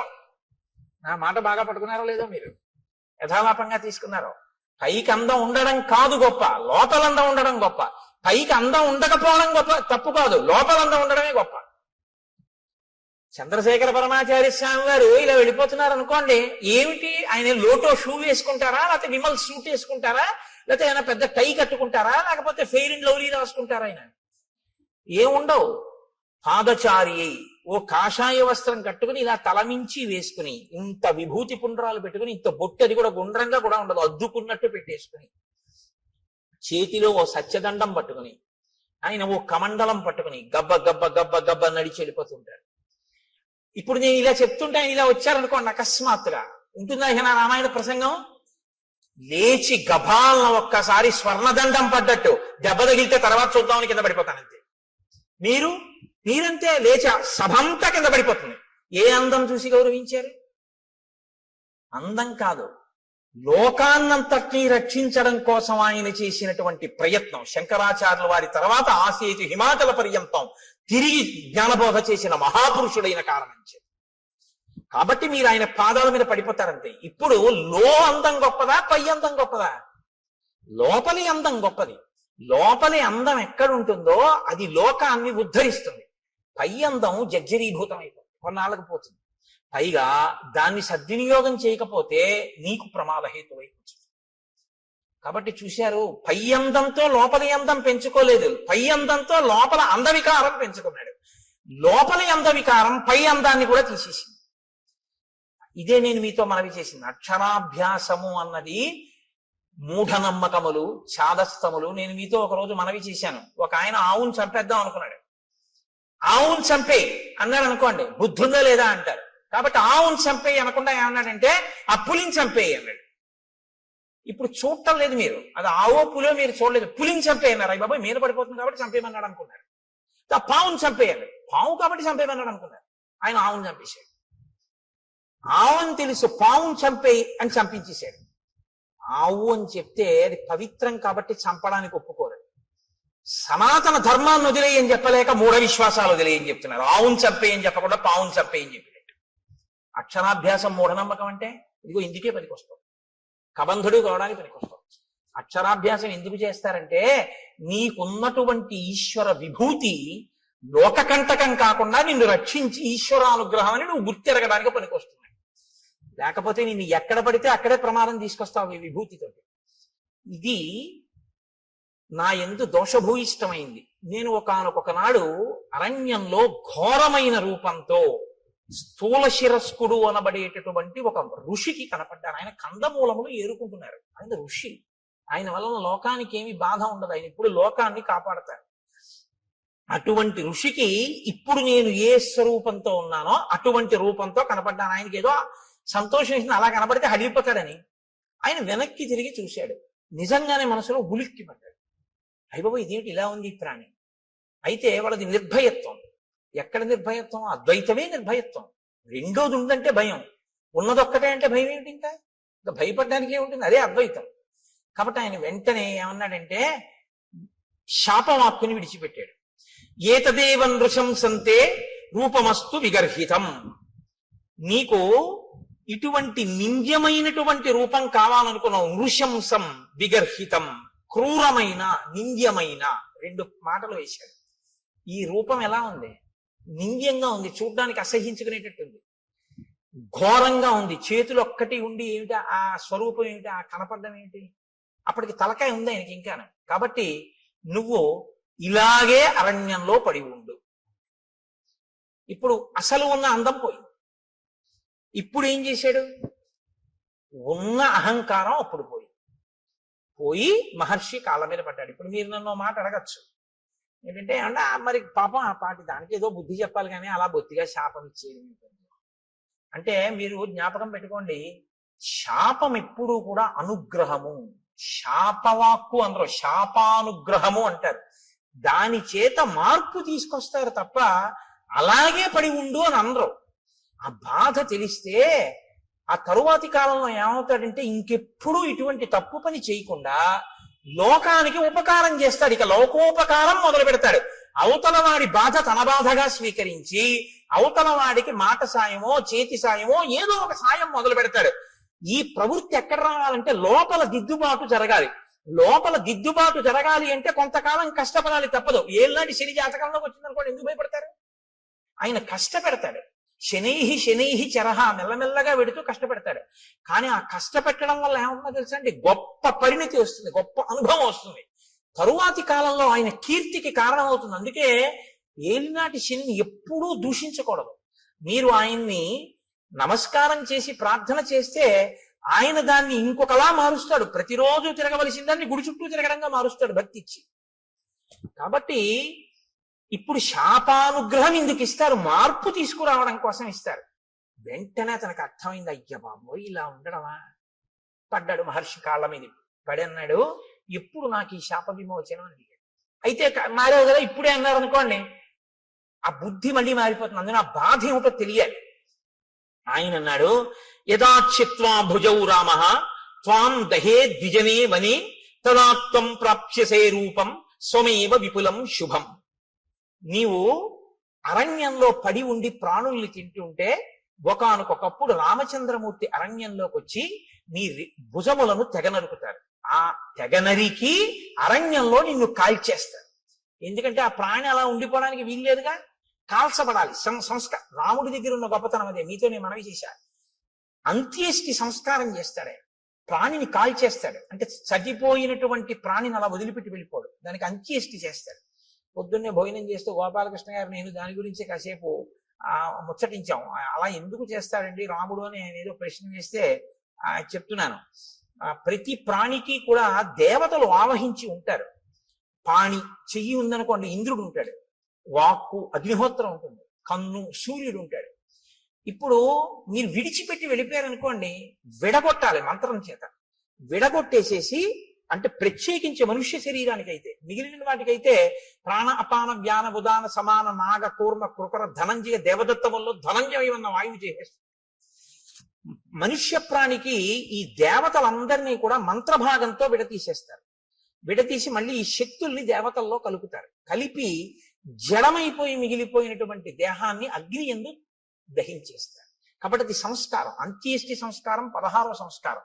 అన్ని 16 మీదే నడుస్తాయి సనాతన ధర్మంలో మనిషి జీవితం.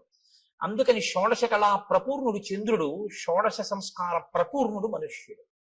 16వ సంస్కారంగా అంత్యేష్టి జరగాలి. కాబట్టి రాముడు ఎక్కడెక్కడ ఎటువంటి శరీరాలు కనపడ్డా వాటిని ఆయన దహిస్తాడు. అందుకని నువ్వు రాముడి చేత వధింపబడి దహింపబడితే నీ పూర్వరూపం వస్తుంది. ఇక్కడ మీరు ఒక విషయాన్ని కనిపెట్టాలి. ఎవరికైనా తెలియదేమో కానీ మునులకు మాత్రం తెలిసి రామావతారం వస్తుంది. ఈ దేశంలో త్రికాల వేదులు వాళ్ళు. అందుకే ఈ దేశంలోనే ఒక గొప్ప శాస్త్రం ఉంది, జ్యోతిషము అని. వేద పురుషునికి జ్యోతిషము నేత్రస్థానంలో ఉంటుంది, వేదాంగము అని. అంటే ఇప్పుడు కళ్ళు లేనివాడు ఉన్నాడు అనుకోండి, మీరు గుళ్ళోకి తీసుకొచ్చి విగ్రహం దగ్గరికి తీసుకెళ్లి ఇదిగో ముట్టుకో, ఇది గణపతి, ఇదిగో ఇలా ముట్టుకో తొండం అన్నారు అనుకోండి, ఆయన చూసి ఓహో అంటాడు. అదిగో అవే ధ్వజస్తంభకు చిరుగంటలు అన్నారు అనుకోండి, ఆయన చూడగలడా? అదే శిఖ గోపురం అన్నారు అనుకోండి, ఆయన చూడలేడు, మీరు గోపురం ఎక్కించలేడు. దూరంగా ఉన్నది చూడడానికి కన్ను పనికి వస్తుంది, కాలంలో వచ్చేదాన్ని లెక్క కట్టడానికి జ్యోతిషం పనికి వస్తుంది. అందుకని వేద పురుషుడికి నేత్రస్థానంలో ఉంటుంది జ్యోతిష శాస్త్రం వేదాంగంగా. కాబట్టి మహర్షులు త్రికాల వేదులు, వాళ్ళకి అన్నీ తెలుసు ఏం జరగబోతోందో. కాబట్టి వాళ్ళు రాబోయే రామావతారాన్ని లెక్కలోకి తీసుకున్నాడు ఆయన. తీసుకుని రామావతారం వచ్చి రాముడు అడవికి వచ్చాక రాముడి చేతిలో నీ చేతులు ఖండింపబడి నీ దేహము దహింపబడితే నీకు మళ్ళీ యథారూపం వస్తుంది. కాబట్టి రామ ఇందుకు నీ సంతోషించాను, నా చేతులు నరికేవాడు వచ్చాడని. ఎవడో నరికాడా? రాముడే నరికాడా? అందుకు అడిగాను. కాబట్టి రామ నేను ఎవరు పూర్వం అంటే శ్రియోమాం మధ్యమం పుత్రం ధనుం నామ్నాచ దానవం ఇంద్రకోపాదిదం రూపం ప్రాప్తమేవం రణాజిరే. నేను శ్రీ అనబడేటటువంటి వాని యొక్క మధ్యమ పుత్రుడైన ధనువు అనబడేటటువంటి పేరున్నవాడిని. నాకు స్థూల శిరస్కుడు అనబడేటటువంటి ఋషి శపిస్తే నేను అక్కడతో ఊరుకోలేదు. ఆ రూపం వచ్చే లోపల నేను బ్రహ్మగారి గురించి ఘోరమైన తపస్సు చేశాను. బ్రహ్మగారు ప్రత్యక్షమై అన్నాడు, దీర్ఘాయుష్మాన్ భవాన్ అని ఆయన వెళ్ళిపోయాడు. వెళ్ళిపోయిన తర్వాత నా అహంకారం ఏమైందో తెలుసా? నేను దీర్ఘాయుష్మంతుడిని, నన్ను ఇంద్రుడు ఏం చేస్తాడు? ఇంద్రుడి మీదకి యుద్ధానికి వెళ్ళాను. వెళ్తే ఇంద్రుడు ఏం చేశాడో తెలుసా? ఆయన ఒక చమత్కారమైనటువంటి మనిషి. ఆయన ఏం చేశాడంటే, ఒక్కసారి నా తలకాయని తన వజ్రాయుధం పెట్టి ఓ దెబ్బ కొట్టి ఈ తలకాయని కడుపులోకి దింపేశాడు. నా 2 కాళ్ళని పొట్టలోకి తోసేశాడు. తోసేస్తే తలకాయ లేదు, కాళ్ళు లేవు, మనిషిని మాత్రం బతికున్నాను. పైగా అన్నాడు తోసేసి, పితామహవచ సత్యం తదస్థితి మమాబ్రవీత్. పితామహుడైన బ్రహ్మగారు నీకు దీర్ఘాయుష్ ఇచ్చాడు, చంపేను పడుండన్నాడు. అప్పుడు నేనన్నాను, అయ్య బాబోయ్, పితామహుడు ఇచ్చాడు వరం బానే ఉంది, అహంకారంతో నేనేదో సాధించాననుకున్నవి ఇలాగే వస్తాయి తిరిగి. కాబట్టి వినయంతో చేసినవి, భక్తితో చేసినవి ఉద్ధరిస్తాయి, కానీ అహంకృతితో చేసినవి పనికొచ్చేవి కావు. చిట్ట చివరికి వచ్చి ఇలాగే కట్టి కుడుకుతాయి. కాబట్టి నేనన్నాను, నాకు పితామహుడు దీర్ఘాయుష్మంతుడు అన్నాడు నిజమే, కడుపుకి ఆకలోటి ధర్మం కదా ప్రాణికి. ఇప్పుడు నాకు తలకాయ లేదుగా, కాబట్టి నోరు లేదుగా, కానీ కడుపు ఉందిగా, తినాలిగా. వెళదామంటే కాళ్ళు లేవుగా, ఏం తిని బతకను అని అడిగాను. అడిగితే ఆయన ఏం చేశాడో తెలుసా? ఏవముక్తస్తు మే శక్రో బాహు యోజనమాయతౌ ప్రాదాదాస్యంచమే కుక్షౌ తీక్షణ దంస్త్రం అకల్పయత్. నాకు పెద్ద పెద్ద కోరలు పెట్టి, నా గుండెల దగ్గర కన్ను పెట్టి, నాకు యోజనమంత పొడుగైన చేతులు ఇచ్చి, నువ్వు బతకవలసింది దీర్ఘాయుష్మంతుడవై బతికుండడానికే తప్ప అంతకన్నా ఎందుకురా నువ్వు బతికుండి నువ్వేం చేయాలి లోకానికి అని నీ చేతులతో తడువుకు తింటుండు పడుండండి. అంటే దారుణమైన జన్మ ఏదో తెలుసా అండి? తినడానికి బతికే జన్మ కదండి. ఇప్పుడు అంతిమంగా తీర్పు ఎక్కడికి వచ్చింది? ఆయన దీర్ఘాయుష్మంతుడు దేనికి? తింటాడు, బతుకుతాడు. ఎందుకు బతుకుతాడు? తినడానికి బతుకుతాడు, అంతే. ఎక్కడికి వెళ్ళడం, ఏమీ చెయ్యడు. ఈశ్వరుడి గురించి ఏమీ తెలుసుకోక్కర్లేదు. ఓపిక ఉన్నా ఏమీ చేయక్కర్లేదు. ఓపిక ఉన్న రోజుల్లో భోగాలకి, పెద్దవాడైపోయిన తర్వాత ఉన్న ఓపిక ఎక్కడ పోతుందో అని ఈశ్వరుడి దగ్గరికి వెళ్ళడం. మీరు లోకం పోకడ ఎలా ఉంటుందో తెలుసా అండి? ఇప్పుడు ఎందుకండి అంటాడు. ఏమండి రామాయణానికి వెళ్ళొద్దాం ఏంటి అన్నాడు అనుకోండి ఎవడైనా. ఏంటండి ఇప్పటి నుంచి రామాయణం అవన్నీ? మరి ఎప్పుడండి అని మీరు అడిగారు అనుకోండి, రిటైర్ అయిపోయాక. రిటైర్ అయిపోయిన తర్వాత కూడా నువ్వు ఉంటావని ఎవరైనా రాసిచ్చారా నీకు బాండ్ పేపర్? దంతంబుల్ పడనప్పుడే తనుగుయందు ఆరూఢియున్నప్పుడే కాంతాసంఘము రోజనప్పుడే జరాక్రాంతంబు కానప్పుడే వింతల్మేన చరించునప్పుడే కురుల్ వెల్వెల్ల కానప్పుడే చింతింపన్వలమీ పదంబుజములం శ్రీకాళహస్తీశ్వర. ఇంకా నువ్వేం చేస్తావు? 60 ఏళ్ళు వచ్చేసి రిటైర్ అయిపోయిన తర్వాత అప్పుడు పూజపీఠ మీదకి వెళ్ళి కూర్చుని ఆ చెమ్యా అంటే నీకు తెలియదు. ఓ గుళ్ళోకి వెళ్ళి మంత్రపుష్పానికి ముందు నీళ్లు వస్తే తీర్థం కింద గుచ్చేసుకుంటూ ఉంటాడు లోపలికి. ఎందుకంటే మంత్రపుష్పం ముందు చేయగడుక్కోమని వేశారు చేతిలో, ఆయనకి తెలియదు. అప్పుడు మళ్ళీ అర్చక స్వామి అయ్యో తాగేకండి అయ్యాలాగా తీర్థం కాదు చేయగడుక్కోండి అంటే అప్పుడు ఆ చేతి నీళ్లు తీసుకెళ్లి ఆయన పళ్ళల్లోనే కడిగేస్తాడు. అంటే అదో వాష్ బేసిన్ అనుకుంటాడు. అమ్మ బాబు నా అదృష్టం రా, ఇలాంటి భక్తుడు ఇచ్చాడు ఇవ్వాలని ఆయన అనుకోవాలి. లేదని మీరు అనుకుంటున్నారా? ఎక్కడది ఈ అజ్ఞానం? ఓపిక ఉండగా ఆర్జించడానికి తినడానికి తప్ప ఈశ్వరుడు గురించి తెలుసుకోవడానికి పనికిరాదు. ఒక్కొక్కడి జీవితం అసలు అలాగే తెల్లాలి. అసలు ఎప్పుడు దేనికి అంటే తినడం. తింటుంటాడు అది తింటుందో రోజు. చెప్పాను అన్నం అంటే తిననది, మన చేత తినబడున్నది, మనని తినున్నది, 2 అర్థాలు. కాబట్టి అది తినేస్తుందో రోజు, అయిపోయింది. కాబట్టి నీకు దీర్ఘాయుష్యే కదరా కావాలి. దానికి ఓ నోరు చాలు, ఆహారాన్ని చూసుకోవడానికి ఓ కన్ను చాలు, వెతుక్కు లాక్కోవడానికి ఓ 2 చేతులు చాలు. నువ్వు ఎక్కడికి వెళ్ళాలి? ఓ గుడికి వెళ్ళాలా, గోపురానికి వెళ్ళాలా? ఉంటే భయపెడతావు ఎక్కడికన్నా వెళితే. ఎందుకు నాన్న అలా పడుండు, దీర్ఘాయుష్మంతుడు అయ్యిండు. ఇప్పుడు తెలిసింది బాధ ఏమిటో. ఎందుకు చేశానా తపస్సు, ఎందుకు వెళ్ళానా ఇంద్రుడి మీదకి, ఎందుకు కనపడ్డానా ఋషికలాగా అని ఏడుస్తూ ఇన్ని వేల సంవత్సరాల నుంచి ఇక్కడ పడున్నా. అలా వస్తే తడువుకోను తిన్నాం. ఎప్పుడు నరికేస్తాడా ఈ చేతులను చూస్తూ కూర్చున్నాను రామ. ఇప్పుడు నువ్వు ఈ చేతులు నరికి ఈ ఒళ్ళు కాల్చేయి. ఎంత తొందరపడిపోయాడో తెలుసా అండి? సూర్యాస్తమయం అయిపోతోంది, అలిసిపోయిన రథాలతో వెళ్ళిపోతున్నాడు సూర్యుడు. సూర్యాస్తమయం అయితే కాల్చవు నువ్వు, ధర్మం. రామచంద్రమూర్తి చెయ్యడు అంచేసి సూర్యాస్తమయం అయితే. కాబట్టి అవ్వకుండా తొందరగా నన్ను ఒక గొయ్యి తీయించి అందులో పడేసి భూమి మీద పడుకోబెట్టి అంటించడానికి ఏం కుదరదు, అంత పెద్ద రాక్షసాకారం అది. ఇప్పుడు గోతిలో పారేసి దాని నిండా కట్టెలు పారేసి అగ్నిహోత్రం వెలిగించేస్తే నేనేం తొందరగా కాలుతాను అనుకుంటున్నావా? కదలిక లేదు కదండి, ఫ్యాట్ ఎలా డైల్యూట్ అవుతుంది? కాబట్టి ఒళ్ళంతా నీతి ముద్దలా కొవ్వు పట్టేసింది. ఇప్పుడు కొవ్వు పట్టాన కాలదు, అది అలా కాలుతూనే ఉంటుంది. అందుకే కొవ్వొత్తి తొందరగా కాలిపోతుందండి. దీపారాధనలో ఒత్తి కాలిపోయినట్టు కాదు, అలా కొవ్వు కరుగుతూ కరుగుతూ దీపం అలా కిందకు వస్తూ వస్తూ ఉంటుంది. ఆ కొవ్వు అంతా కాలాలి. కాబట్టి రామ చాలాసేపు పడుతుంది నా ఒళ్ళు కాలిపోవడానికి. అందులో తొందరగా ఓ గొయ్యి తవ్వించి తోసేసి కాల్చేయి.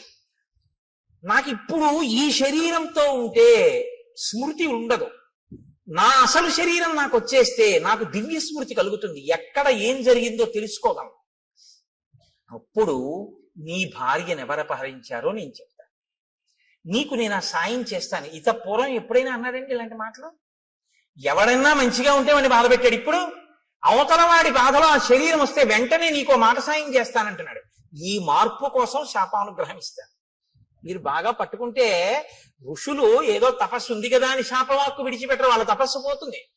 ఓన్లేరా ఒకరిని మార్చాను, ఇప్పుడు ఆయన పనికొచ్చాడు. అందుకని ఇప్పుడు ఏమయ్యాడు? కబంధ మహాత్మనః.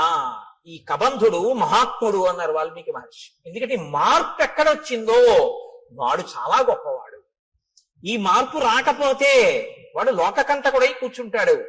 కాబట్టి రామ, నువ్వు చేచ్యతే సమరే బాహు తదా స్వర్గం గమిష్యసి.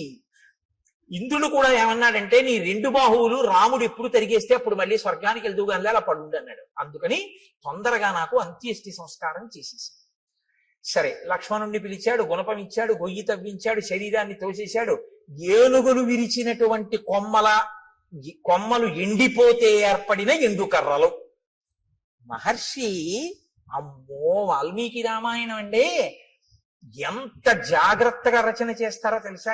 అంత పెద్ద శరీరాన్ని అంత పెద్ద గోతిలో వేస్తే అంత పెద్ద శరీరం కాల్చడానికి ఎన్ని కట్టెలు కావాలి? ఎక్కడి నుంచి ఏరి పట్టుకొచ్చారు సూర్యాస్తమయం లోపల అని మీరు నేను అంటామేమో. అక్కర్లేని ఇలాంటివి తీయడం మనంత గొప్పవాళ్ళు ఉండరు. కాబట్టి ఏనుగుల గుంపులు తిరుగుతాయి అక్కడ. వాటి పని ఏమిటంటే వాటికి తొండం ఖాళీగా ఉండదు, కొమ్మలు విరిచేస్తుంటాయి. ఆ విరిచేసినటువంటి కొమ్మలు కింద పడిపోయి ఎండిపోయాయి. కాబట్టి ఇప్పుడు ఆ పెద్ద పెద్ద కొమ్మలన్నీ తీసుకొచ్చి రామచంద్రమూర్తి ఆ గోతులో పడేశారు, లక్ష్మణమూర్తి ఆ గోతులో పారేశారు. పారేసి ఇప్పుడు కబంధుణ్ణి కాల్చేస్తున్నారు. ఈ కబంధుడి దగ్గరే ఈ కబంధుడు కాలిపోతే సీతమ్మ తల్లిని పట్టుకోవడానికి, సీతమ్మ తల్లిని అన్వేషించడానికి పెద్ద శుభవార్త దొరుకుతుంది. హనుమ ప్రవేశించడానికి ఇంకా కథకి రంగం సిద్ధం అవుతోంది. ఇంకిక్కడి నుంచి కిష్కింధకాండకి పునాది పడుతోంది. ఇక్కడి నుంచి హనుమత్ ప్రవేశం ప్రారంభం అవుతోంది అనమాట. కాబట్టి ఇప్పుడు నాయనా నువ్వు నా శరీరాన్ని అంటించేయి. ఇప్పుడు ఆ ఏనుగులు విరిచేసినటువంటి ఎండిపోయిన కొమ్మలు తెచ్చి గోతిలో పడేసి అంటించేశారు ఆ శరీరాన్ని. అంటించేసరి మెల్లమెల్లగా కాలింది అన్నారు. కొవ్వు పట్టి ఉంది కదండి. అప్పుడు కూడా హ్యూమన్ ఎనాటమీ బాగా తెలుసు అనమాట. అంటే కదలకుండా ఎక్కువ తినేస్తే కొవ్వు పట్టేస్తుంది. వాడు దీర్ఘాయుష్మంతుడు కాబట్టి హార్ట్ బ్లాక్ లేదు వాడికి. కాబట్టి ఆయనలోంచి ఇప్పుడు ఒక దివ్యమైనటువంటి స్వరూపం ఒకటి బయటికి వచ్చింది. తతశ్చితాయా వేగేన భాస్వరో విమలాంబర ఉత్పపాతాశు సంహృష్ట సర్వ ప్రత్యంగభూషణ విమానే భాస్వరే తిష్టన్ హంసయుక్తే యశస్కరే ప్రభయాచ మహాతేజ దిశో దశ విరాజయన్. దశ దిశలు వెలిగిపోయేటట్టుగా హంసలు పూంచినటువంటి రథం మీద తెల్లటి వస్త్రములు ధరించి అంగ ప్రత్యంగములన్నీ కూడా సువర్ణ మణిబయబోయినటువంటి భూషణముల చేత అలంకరింపబడినటువంటి వాడై వెలిగిపోతున్న పగిది ఒక్కసారి ఆ కబంధుడు మళ్ళీ పూర్వస్వరూపంతో ఆ రథంలో కూర్చుని కనపడ్డాడు. కనపడి ఒక్క క్షణం ఇలా కళ్ళు మూసుకుని ఆలోచించి అన్నాడు, రామ, నేను ఆలోచించగా మీకు కలిగినటువంటి కష్టానికి ఒక విషయం అర్థమవుతోంది. దశాభాగగతో హీనః త్వం హి రామః సలక్ష్మణః యత్కృతే వ్యసనం ప్రాప్తం త్వయా దార ప్రదర్శనం. మీరు దుర్దశ యొక్క ఫలితాన్ని అనుభవిస్తున్నారు. అందుకే భార్య దూరం అయిపోయింది. మీ ఇద్దరికి జాడ తెలియట్లేదు. ఎంత నడుస్తున్నారో కూడా తెలియనంత దూరం నడిచి కష్టపడి వెతుకుతున్నారు. ఇప్పుడు ఇలా వెతికి తిరిగి ప్రయోజనం లేదు. నీకు సాయం చెయ్యగలిగిన మిత్రుడు ఒకడు కావాలి. ఒక గొప్ప మిత్రుడు. ఆయన ఎటువంటి వాడై ఉండాలి? ఆయన ఈ లోకమంతా తిరిగిన వాడై ఉండాలి. ఈ భూమండలం అంతా తిరిగిన వాడైతే ఎక్కడెక్కడ ఏమున్నాయో తెలిసిన వాడై ఉంటాడు. ఎందుకని? రావణుడు అన్నది ఒక్కటే తెలుసు తప్ప అతను ఎక్కడుంటాడో ఏమిటో నాకు తెలియదు అంటున్నావుగా, జటాయువు చెప్పాడని. ఆ రావణుడు ఎవరో, ఎక్కడుంటాడో, ఎలా పరిపాలిస్తాడో, ఎంతమంది రాక్షసులు ఉంటారో ఇవన్నీ తెలియాలంటే ఈ భూమండలం అంతా తిరిగిన వాడై ఉండాలి. అన్నీ తెలుసున్న వాడై ఉండాలి. ఎందుకు తిరిగాడన్న కారణం వేరు. ఇంద్రుడిగానికి కిష్కింధకాండలో అలా తిరిగిన వాడు ఉన్నాడు రామ. ఆయన గురించి చెప్తాను. ఆయనతో స్నేహం చేసుకో. అటువంటి మిత్రుణ్ణి సంపాదించావా, ఆ మిత్రుడి వలన నీకు సీతమ్మ జాడ దొరుకుతుంది. కాబట్టి తదవశ్యంతయా కార్య స సుహృత్ సుహృదాంవర. ఓ మంచి హృదయం ఉన్నటువంటి రామ, నీకొక మంచి స్నేహితుడు కావాలి. అకృత్వాహినతే సిద్ధిం అహం పశ్యామి చింతయం. నాకు ఆలోచిస్తే అది అనిపిస్తోంది.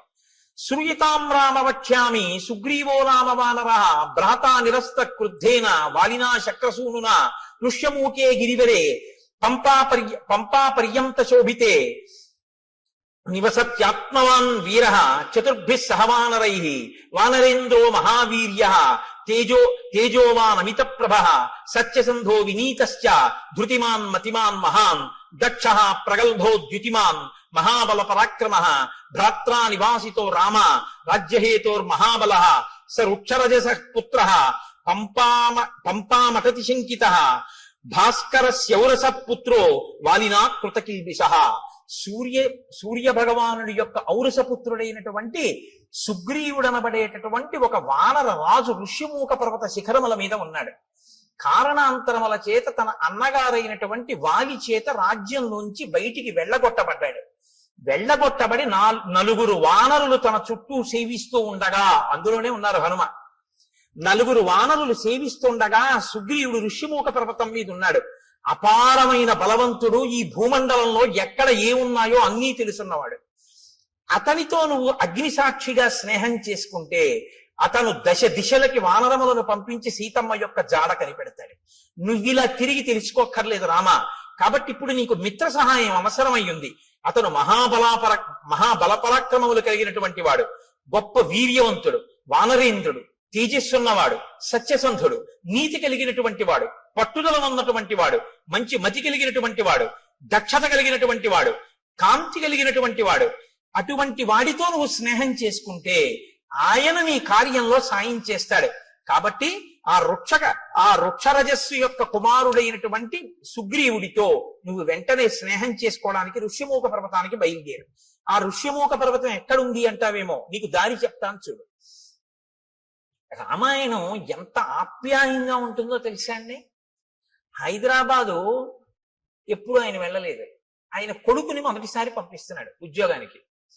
హైదరాబాదు వెడుతున్నటువంటి కొడుకుని కంగారుగా తీసుకొచ్చి రైలు ఎక్కించడంలో ఆయనకి కట్టిన మినపరొట్టె తేవడం మర్చిపోయాడు తండ్రి. ఎప్పుడూ హైదరాబాదు వెళ్లే అలవాటు ఉన్నటువంటి మేనమామ గారు వచ్చాడు స్టేషన్కి. ఇప్పుడు తండ్రి అంటాడు, రే నాన్న రొట్టె తేవడం మర్చిపోయాను, ఎలా తింటావు, ఎలాగా, ఎప్పటికెడుతుందో, ఎప్పటికి దిగుతావో, అక్కడ ఏముంటుందో ఏముండదో, నాన్న నా ప్రాణాలు నీ మీదే ఉంటాయి ఇస్మా, వెళ్ళాక ఉత్తరం రాయి అంటాడు.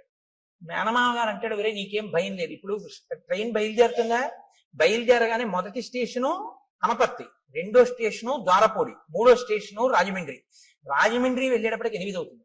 8 గంటలకి నువ్వు రాజమండ్రి రైల్వే స్టేషన్ లో కిందకి దిగితే అక్కడ 10 నిమిషాలు ఆగుతుంది.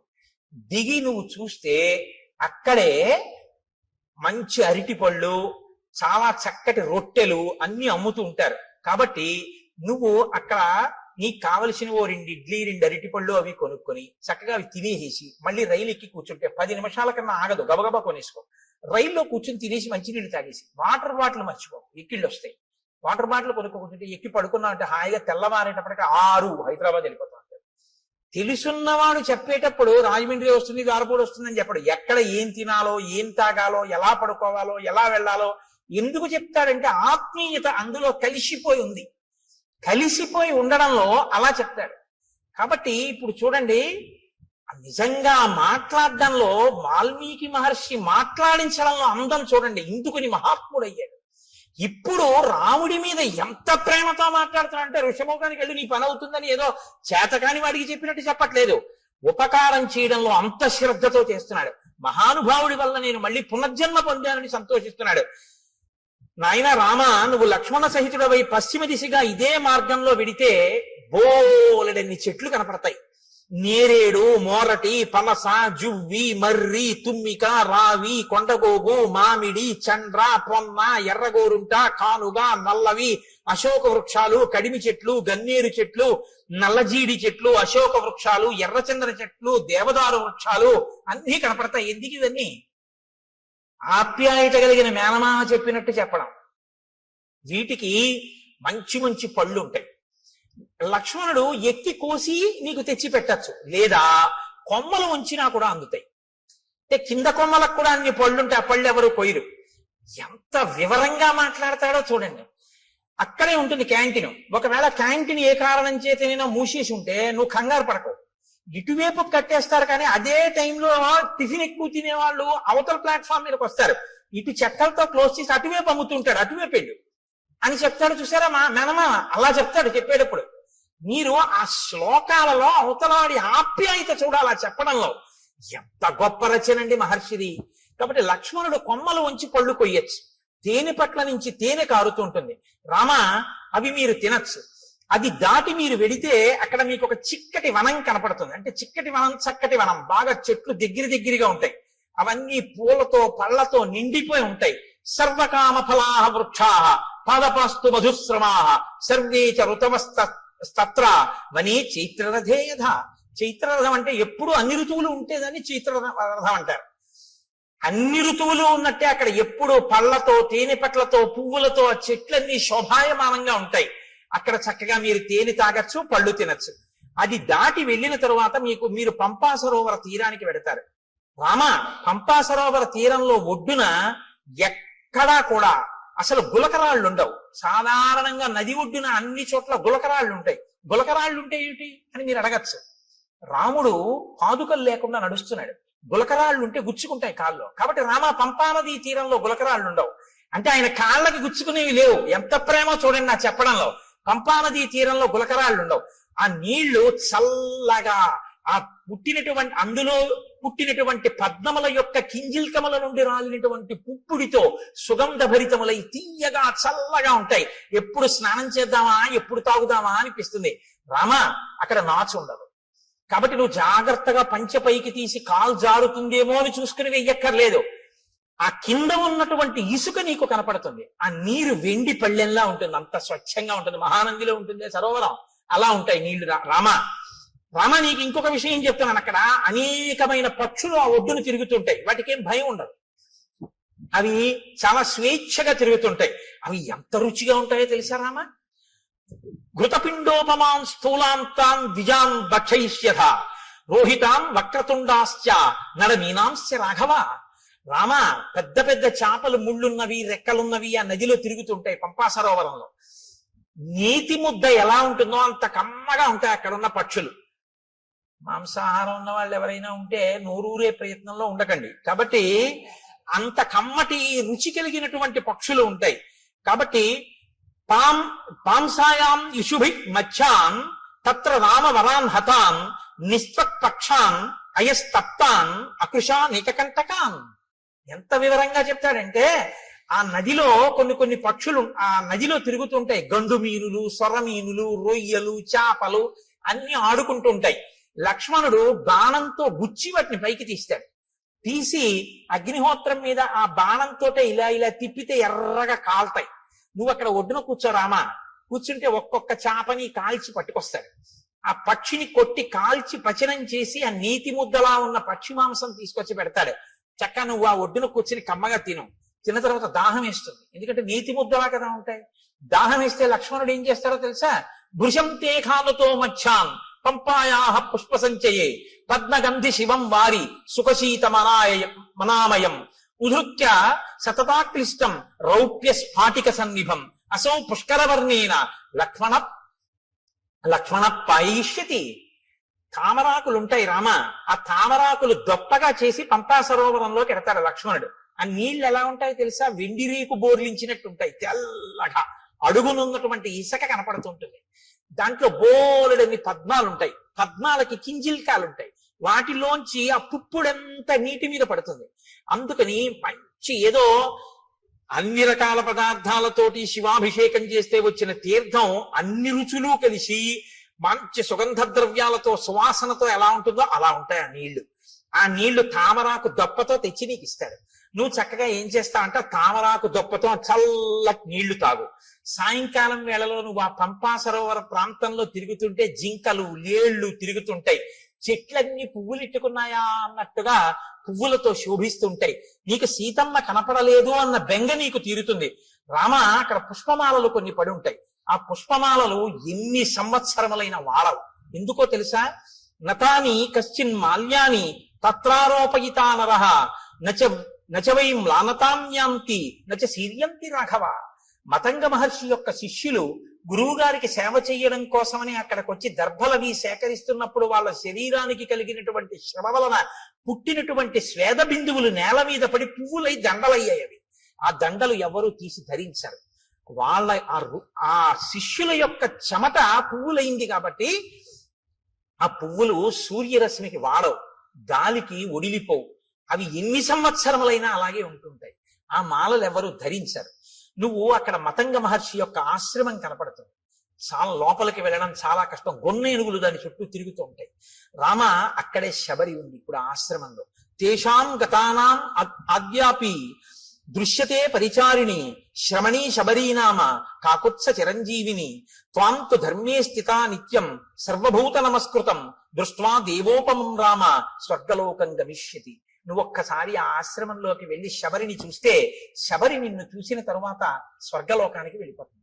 నీకోసమే ఎదురు చూస్తోంది. రామ, అక్కడ నుంచి కొంచెం ముందుకు వెడితే ఎప్పుడు ఏనుగులు తిరుగుతూ ఉంటాయి. ఆ ఏనుగులు తిరుగుతున్నటువంటి ప్రాంతానికి లోపలే మతంగ మహర్షి చేత నిర్మింపబడిన మతంగవనము అని ప్రసిద్ధికెక్కినటువంటి ఆశ్రమం ఉంది. అక్కడే పంపా సరోవరానికి తూర్పున ఋష్యమూకము అనేటటువంటి ఒక పెద్ద పర్వతం ఉంది. ఆ పర్వతం యొక్క గొప్పతనం ఏమిటో తెలుసా రామ? ఋష్యమూకస్య పంపాయా పురస్తాత్ పుష్పిత ద్రుమః సుదుఃఖారోహణో నామ శిశు నాగాభిరక్షిత ఉదారో బ్రహ్మణా చైవ పూర్వకాలే వినిర్మిత శయాన పురుషో రామ తస్య శైలస్య మూర్ధని యత్ స్వప్నే లభతే విత్తం తత్ ప్రబుద్ధోది గచ్చతి నత్వేనం విషమాచారః పాపకర్మాధిరోహతి యస్తుతం విషమాచారః పాపకర్మాధిరోహతి తత్రైవ ప్రహరంత్యేనం సుప్త ఆదాయ రాక్షసాః తత్రాపి శిశునాగానాం ఆక్రంధ శ్రూయతే మహాన్ క్రీడతాం రామ పంపాయాం మతంగారణ్యవాసినాం. ఆ ఋష్యమూక పర్వత శిఖరములున్నాయే, ఆ శిఖరము పైకి ఎక్కడం చాలా చాలా కష్టం రామ. అందుకే ఆ శిఖరానికి పేరు ఏమని పిలుస్తారో తెలుసా? దాన్ని సుదుఃఖారోహణ శిఖరము అని పిలుస్తారు. ఎక్కడం చాలా కష్టం కాబట్టి ఆ శిఖరం మీదకి ఎవరు ఎక్కలేరు. దాని చుట్టూ ఎప్పుడు గొన్నేనుగులు తిరుగుతుంటాయి, శిశునాగములు. కాబట్టి ఆ గొన్నేనుగులు గుంపులు గుంపులుగా తిరుగుతుంటాయి. పంపా సరోవరంలో నీళ్లు తాడి ఆడుకుంటుంటాయి. ఎవరైనా శిఖరం పైకెక్కి రాత్రి నిద్రపోయినప్పుడు వాళ్ళ కల్లో ఏం కనపడుతుందో అది వాళ్ళకి దొరుకుతుంది తెల్లవారేటప్పటికి.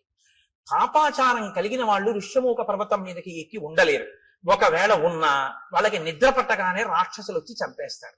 కాబట్టి ఏమర్థం అవుతోంది? ఋష్యమూక పర్వతం మీదున్న సుగ్రీవుడు నలుగురు వానరులు పాపాచారము కలిగిన వారు కారు. వారు పాపాచారులు అని వాలి తరిమేశాడు తప్ప వాళ్ళు నిజమునకు పాపాచారులు కారు. అటువంటి వారైతే రామా నిన్ను వాళ్ళతో సంధి చేసుకోమని చెప్పను, ఇది దాని అర్థం. కాబట్టి యత్ స్వప్నే లభతే విత్తం తత్వబుద్ధోధి గచ్చతి. రాత్రి కల్లో ఏం కనపడిందో అది తెల్లవారేటప్పటికీ ఆ కొండ మీద దొరుకుతుంది. కాబట్టి రామ, ఆ పర్వత శిఖరం మీదకి వెడితే అక్కడ ఒక గొప్ప గుహ ఒకటి ఉంది. రామతస్యతు శైలస్య మహతీ శోభతే గుహ శిలాపిధానా కాపుత్స దుఃఖం చాస్యాహ ప్రవేశనం. ఆ గుహకి ఒక పెద్ద శిల అడ్డు పెట్టుంటుంది. దానిలోనే సుగ్రీవుడు నలుగురు వానరులతో ఉంటాడు. ఆ గుహలోకి ప్రవేశించడం చాలా కష్టం. తస్యా వసంతి సుగ్రీవ చతుర్భి సహవానరై కదాచిత్ శిఖరే తస్య పర్వతస్యావతిష్టతే. రామ, ఆ శిశునాగములు, ఆ గొన్నేనుగులున్నాయే, అవి పంపా సరోవరంలోకి వచ్చి నీళ్లు తాగి పైకి చిమ్మి ఆడుకుని పెద్దగా అరుస్తుంటాయి. అవి అలా అరిచినప్పుడు వాటి యొక్క ఘీంకారములు ఆ పర్వత శిఖరం మీదకి వినపడుతుంటాయి. అప్పుడప్పుడు సుగ్రీవుడు గుహలోంచి బయటికి వచ్చి నలుగురు వానరులతో కలిసి ఆ శిఖరం మీద కూర్చుని చూస్తూ ఉంటాడు. ఇవన్నీ అక్కడే ఉన్నాడు. నిజంగా లైవ్ టెలికాస్ట్ ఇస్తారండి. మనం చదువుతుంటే అబ్బా, మనం ఒక్కసారా ఋషిముఖ పర్వతం, ఆ పంపా నది, ఇంకా ఎన్ని చెప్పారో తెలుసా అండి. రామ, గుంపులు గుంపులుగా అడవి పందులు వస్తాయి. అడవి పందులు పంపా సరోవరంలో నీళ్లు తాగి పర్వత గుహల్లో ఆడుకుంటూ వెళ్ళి పడుకుంటాయి. పడుకున్న పెద్ద పెద్ద రంకెలు వేస్తాయి. ఆ రంకెలు ఎలా ఉంటాయో తెలుసా? ఆబోతు రంకెల్లా ఉంటాయి. అక్కడ గొన్నేనుగులు ఏమి ఆటలాడుతుంటాయో రామ, ఆ పర్వత శిఖరం చుట్టూ అవి తిరుగుతుంటాయి. వాటిని దాటి శిఖరం ఎక్కవలసి ఉంటుంది. ఇవన్నీ చెప్పి రామ తొందరగా బయలుదేరి సుగ్రీవుడితో స్నేహం చేసుకో. చాలా సంతోషం అన్నారు. మీరు ఆజ్ఞనిస్తే నేను బయలుదేరుతానన్నాడు. ఆయన వెళ్ళిపోయాడు. రామలక్ష్మణులు ఇద్దరు బయలుదేరి శబరి ఉన్నటువంటి ఆ మతంగ మహర్షి యొక్క ఆశ్రమాన్ని చేరుకున్నారు. శబరి వెంటనే స్వాగతం చెప్పింది. స్వాగతం చెప్పి అంది, తౌచు దృష్ట్వా తదా సిద్ధ సముద్ధాయ కృతాంజలి రామస్య పాదౌ జగ్రాహ లక్ష్మణస్య చ ధీమతః పాద్యమాచమనీయం చ సర్వం ప్రాణాద్యధానిధి. ఆవిడ వెంటనే రామలక్ష్మణులు ఇద్దరి పాదములు పట్టుకుని అర్ఘ్యపాద్యములు ఇచ్చి కూర్చోపెట్టి, నాయనా రామ, నీ దర్శనం కోసమే నేను ఎదురు చూస్తున్నాను అంటే రాముడు ఆవిడ్ని ప్రశ్నించాడు. ఇదే నేను మీతో అన్నది. రాముడు ఎవరితో ఎక్కడ ఎలా మాట్లాడతాడో మీకు అలవాటైతే ఎక్కడ ఎలా మాట్లాడాలో మీకు వచ్చేస్తుంది కొన్నాళ్ళకి. తాపసితో మాట్లాడుతున్నాడు కాబట్టి ఆయన ఎలా మాట్లాడతాడో చూడండి. తమవాచ తతో రామ శ్రమణీం సంసిత వ్రతాం కచ్చిత్తే నిర్జితాః విఘ్నాః కచ్చిత్తే వర్ధతే తపః కచ్చిత్తే నిహిత క్రోధాహారస్య తపోధనే కచ్చిత్తే నియమాః ప్రాప్తాః కచ్చిత్తే మనసః సుఖం కచ్చిత్తే గురు శుశ్రూషా సఫలా చారుభాషిణి. ఓ శబరి, నీ తపస్సు విఘ్నం లేకుండా కొనసాగుతోందా? నువ్వు ఆహారమును స్వీకరించేటప్పుడు నియమాన్ని ఉల్లంఘించకుండా ఆహారాన్ని తీసుకోవడంలో ఏ ఇబ్బంది లేకుండా తీసుకుంటున్నావంటే రుచికి లొంగకుండా ఉండగలుగుతున్నావా? కచ్చిత్తే వర్ధతే తపః, తపస్సు రోజు రోజుకి పెంచుకోగలుగుతున్నావా?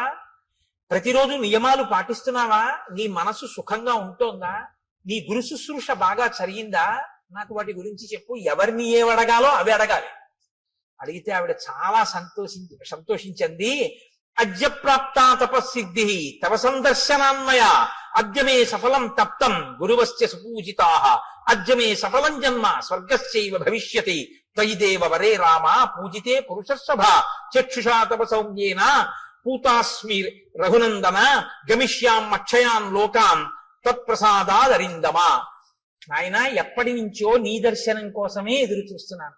నా తపస్సు ఇంతకాలం నిర్విఘ్నంగా సాగింది అని గుర్తు ఏమిటో తెలుసా? నా తపస్సు సిద్ధి పొందింది అనడానికి తార్కాణమే నీ దర్శనం. నీ దర్శనం కోసమే చూస్తున్నాను. నీ దర్శనం కోసమే ఇంతకాలం నుంచి ఎదురు చూస్తూ ఉన్న నాకు ఈ కన్నులతో నిన్ను చూసే భాగ్యం కలిగింది కాబట్టి, నేను ఉన్న ప్రయోజనం పూర్తయిపోయింది కాబట్టి నువ్వు అనుమతించిన తర్వాత ఇంక నేను ఊర్ధ్వలోకాలకి వెళ్ళిపోతాను. మయాతు వివిధం వన్యం సంచితం పురుషర్షభ తవార్థే పురుష వ్యాఘ్ర పంపాయా స్థిర సంభవం. పంపా నదీ తీరమునందు ఉన్నటువంటి అనేకమైన కందమూలములను ఫలములను నువ్వు ఎప్పుడొస్తావో నీకు పెడదామని నేను తీసుకొచ్చి దాచి ఉంచాను. అంటే మీరు ఈ మాటలో ఒక విషయం గుర్తుపెట్టుకోవాలి. శ్రద్ధ అనగొట్టుంది. శ్రద్ధ అంటే ఏమిటో తెలుసా అండి? ఎప్పుడో అప్పుడు రాముడు వస్తాడని తీసుకొచ్చి 2 దానిమ్మ పళ్ళు వచ్చి చూద్దాం, ఇవాళ కూడా ఇన్నాళ్ళు రాలేదు, ఇవాళ వచ్చేసాడు ఏంటలే, పోన్లే దానిమ్మ పళ్ళు 2-3 రోజులు ఉంటాయి కాబట్టి 2-3 రోజులు రాకపోతే అప్పుడు మళ్ళీ తీసుకొద్దామని పెట్టి కూర్చోవడం కాదు. ద్రాక్ష పళ్ళ గుత్తి నైవేద్యం పెట్టడానికి ద్రాక్ష పళ్ళ గుత్తి నుంచి ద్రాక్ష పళ్ళు విడతీసి కడిగి నైవేద్యం పెట్టడానికి చాలా తేడా ఉంది కదా, ఉందా లేదా? మీకు గుత్తిస్తే తింటారా? విడదీసి కడిగి పట్టరా అంటారా అనరా? ఈశ్వరుడు తినాలంటే గుత్తిలా నైవేద్యం పెడుతున్నావు? నీకు తినాలని కోరుకుంటే పూజలో అంతర్భాగం చక్కగా పళ్ళన్నీ విడదీసి నీళ్లతో కడిగి పళ్ళెంలో చక్కగా అందులో మెత్తబడిపోయిన పళ్ళు తీసేసి మిగిలిన పళ్ళు వెండి పళ్ళెంలో నీ వెండి పళ్ళెం కూడా కాదుగా, ఇచ్చారుగా పెద్ద పళ్ళెం, చక్కగా నైవేద్యం పెట్టమని అందులో చక్కగా విశాలంగా పెట్టి రామ చక్కగా మెల్లగా అమ్మ నా తల్లి సీతమ్మ లక్ష్మణయ్య ఒక్కొక్క పండు తీసుకుని హాయిగా తినండి అని ఆ పళ్ళెం అక్కడ పెట్టి ప్రశాంతంగా నివేదన చెయ్యి. నువ్వు కడిగినందుకు పొంగిపోతాడు ఆయన, అది పూజ. ఓరి ఓరి ఓరి వీడు నేను తినాలని పళ్ళు కడుగుతున్నాడు సీత చూసావా అంటాడు. గుత్తి అక్కడ ఎట్టి నైవేద్యం పెట్టాడు. ఏమంటే చూసారా, అందులో చప్పబడిపోయినవి, మెత్తపడిపోయినవి, కుళ్ళిపోయినవి అన్నీ పెట్టేస్తున్నాడు. ఎదురుగుండా కనపడు మగించలు. నేను విప్పి పెడదను, కానీ తల్లి సీతమ్మ చూస్తోంది.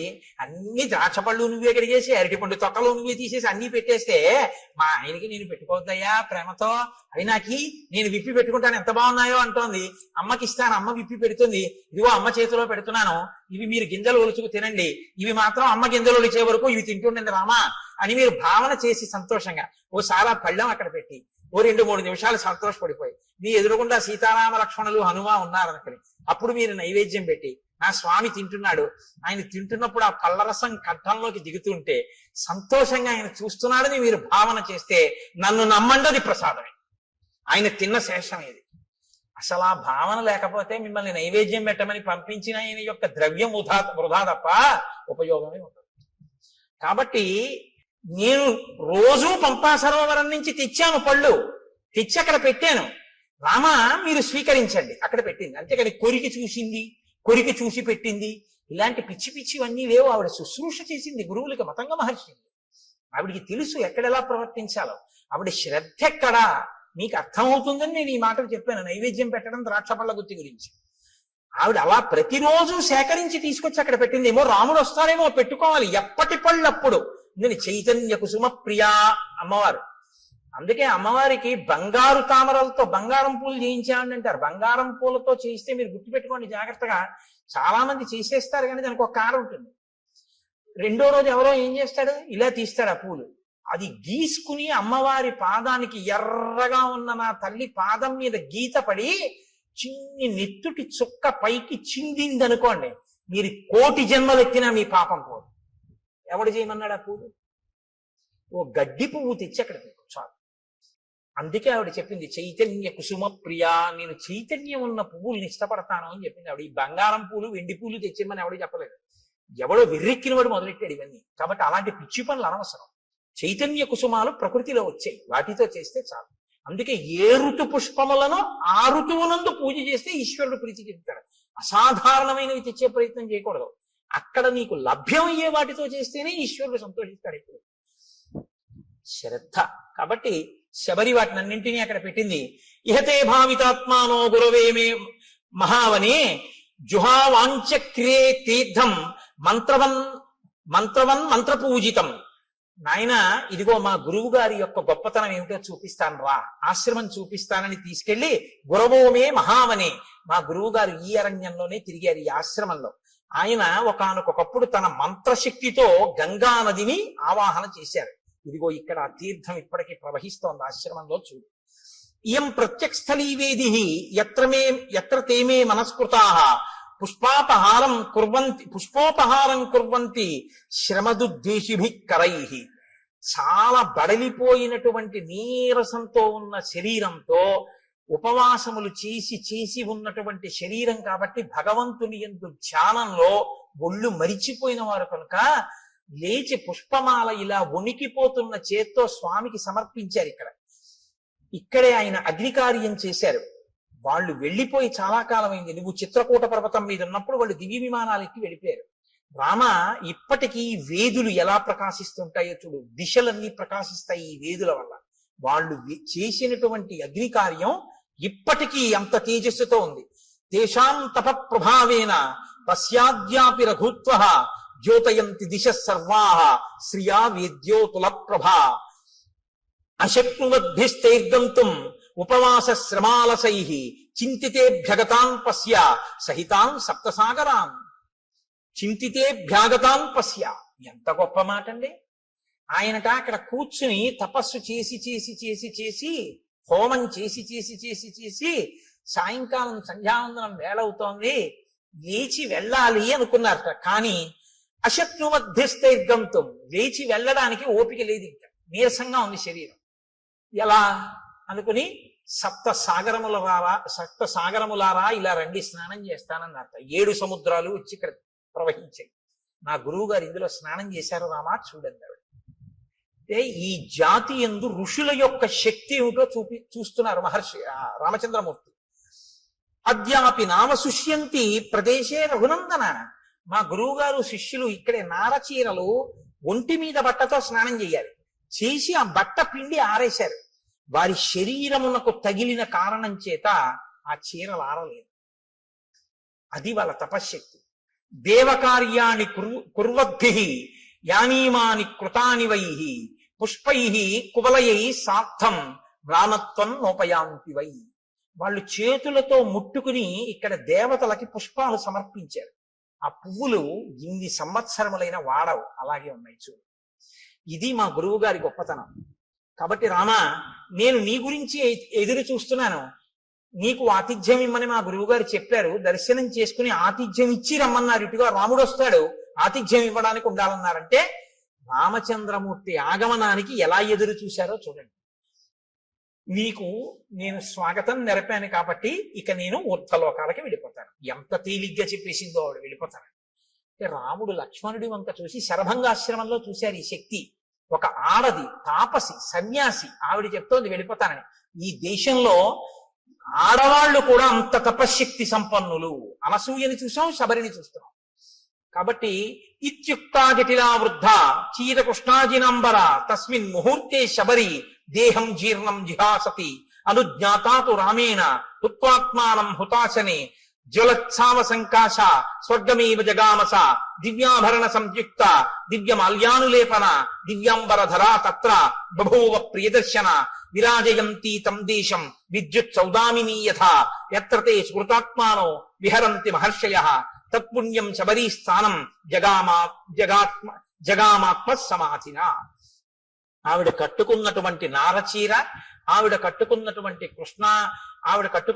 కృష్ణాజినాంబరం మొదలైనటువంటి వాటిని విడిచిపెట్టేసేసి ఆవిడ ఏవి కట్టుకుందో వాటితోటే అక్కడ అగ్నిహోత్రాన్ని రగల్చి అగ్నిహోత్రంలోకి ప్రవేశించి తన శరీరాన్ని కూడా అగ్నిహోత్రంలో వ్రేల్చింది.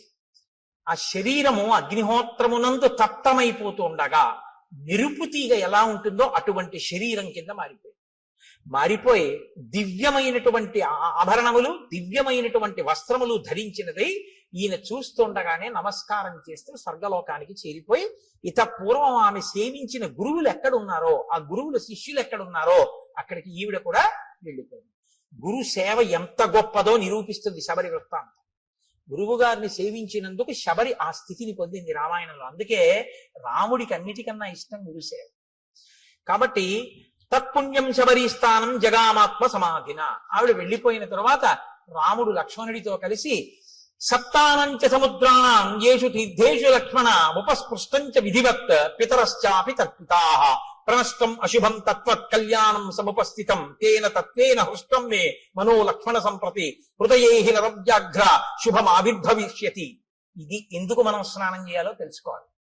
రాముడు వెంటనేట అక్కడ సప్తసాగరములను ఋషులు తీసుకొచ్చారు కదండి, అందులో స్నానం చేసి పితృతర్పణం చేశాక చెయ్యగానే అన్నట్ట మన దుర్దశ పోయింది లక్ష్మణ. ఇప్పుడు నా మనస్సు ఉల్లాసాన్ని పొందుతోంది, నాకు మంగళములు కనపడుతున్నాయి, నా మనస్సు ప్రసన్నమై ఏదో మంచి జరగబోతోంది అని తెలుస్తోంది. ఇంత గొప్ప తీర్థంలో స్నానం చేయడం వల్ల మన పాపం నశించింది.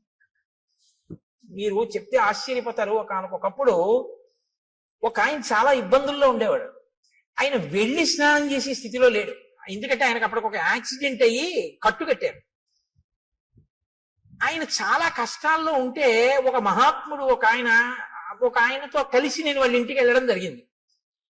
ఆయన నన్ను అడుగుతున్నాడు, ఏమండి నేను చాలా ఇబ్బందుల్లో ఉన్నాను, సాధారణంగా ఇలాంటి విషయాలు ఏదో ఈయన చెప్పగలను అనుకుంటా, రామాయణం చెప్తామని చెప్పగలనా, ఏదో పాపం వాళ్ళ సంతోషం అడుగుతూ ఉంటారు. ఏం చేయమంటారు అంటే నేను ఆలోచిస్తున్నాను, ఏం చేయమని చెప్దాం, యాక్సిడెంట్ అయింది, కాళ్ళు విరిగిపోయి కట్లు కట్టేశారు, ఏం చేయమని చెప్తే ఏం చేయగలడు అని ఆలోచిస్తుంటే నాతో వచ్చిన మహాత్ముడు పక్కున్నది అన్నారు, ఎందుకంటే దానికి అంత బాధపడతారు, ఇక మీకేమీ అవదు, పుష్కరం నుంచి సీసాతో నీళ్లు తెచ్చుకు చల్లుకోకండి, కారు చేయించుకుని మీ ఊళ్ళో పుష్కరాలు అవుతున్నాయిగా, గోదావరి పుష్కరాలు, ఒక్కసారి నదిపాయ మీకు దగ్గరగా ఎక్కడుందో అక్కడికి వెళ్ళి ఆ ఒడ్డున కూర్చుని ఇలా వంగండి, కింద కట్లు తడవకూడదు కానీ తల తడవచ్చుగా, గోదావరిలో నీళ్లు తీసుకొచ్చి సంకల్పంతో మీ తల మించి కంఠం తడిచే వరకు పోసుకోండి. తడి బట్టతో ఒళ్ళు తుడుచుకుని ఇంటికి రండి, మీ దరిద్రం అక్కడతో పోతుంది అన్నాడు. మీరు నమ్ముతారా? నేను యథార్థం చెప్తున్నా, రామాయణం చెప్తూ. ఆయన నిజంగా వెళ్ళి ఆ పుష్కర స్నానం చేశాడు అంతే. ఇవాళ ఆయన ఎంత సంతోషంగా ఉన్నాడో. ఇక మళ్ళీ ఆయన ఏమీ పట్టుకోలేదు. తీర్థస్నానం అంటే ఉత్తినే రాలేదండి, మహాత్ముల యొక్క సంకల్ప శక్తితో వచ్చాయి. ఒక గోదావరి ఉత్తినే రాలేదు, గౌతమ మహర్షి యొక్క తపఫలం. అందుకే నదులు ఎక్కడెక్కడ ఈశ్వరుడు ఉంటే అక్కడికక్కడికి వెళ్ళి చుట్టుకుంటాయి. ఎవరి దారి నేర్పారని? కృష్ణమ్మ ఉంది, విజయవాడ కనకదుర్గమ్మని సేవిస్తుంది, మంగళగిరి వెడుతుంది, అమరేశ్వరుణ్ణి సేవిస్తుంది. అక్కడి నుంచి ఎవరు చెప్పారని? శ్రీశైలం వెళ్ళిపోతుంది. ఆ లోయల్లో వెళ్ళిపోయి అక్కడికి వెళ్ళి ఆ పాతాళ గంగా జలమజ్జన నిర్మలాంగా భస్మ త్రిపుండ్ర సమలంకృత పాల భాగా గాయంతి దేవం నిభక్త జనాభవంతం శ్రీమల్లికార్జున విభో తవ సుప్రభాతం. అన్ని వదిలిపెట్టి శ్రీగిరిని చుట్టుకుంటుంది, దానికి ప్రదక్షిణం చేసి వెళ్ళిపోతుంది. ఎవరు నేర్పారు నదికి? ఆ నదుల గొప్పతనం అవే. అవి ఈశ్వరుణ్ణి సేవిస్తాయి. ఋషులు తీసుకొచ్చారు వాటిని. మాకు దక్షారామంలో సప్తగోదావరి అని ఉంది, ఋషులు తీసుకొచ్చారు. దాని స్నానమే, దాని ఫలితమే. కాబట్టి రాముడు స్నానం చెయ్యగానే ప్రసన్నుడయ్యాడు. స్నానం శక్తి ఇస్తుందా అండి అంటే, నువ్వు ఆ నమ్మకంతో చేసి చూడు. నీకు టాబ్లెట్ లో ఏ కంపోజిషన్ ఉందో అందులో ఏముందో, నీకు విరేచనాలు అవుతుంటే నీకు ఏ సూక్ష్మ క్రిముల వల్ల వచ్చాయో, ఇది వేసుకుంటే నీ రక్తంలో ఎలా కలుస్తుందో, ఆ బ్యాక్టీరియా ఎలా చచ్చిపోతుందో నీకు తెలిస్తే చచ్చిపోయా?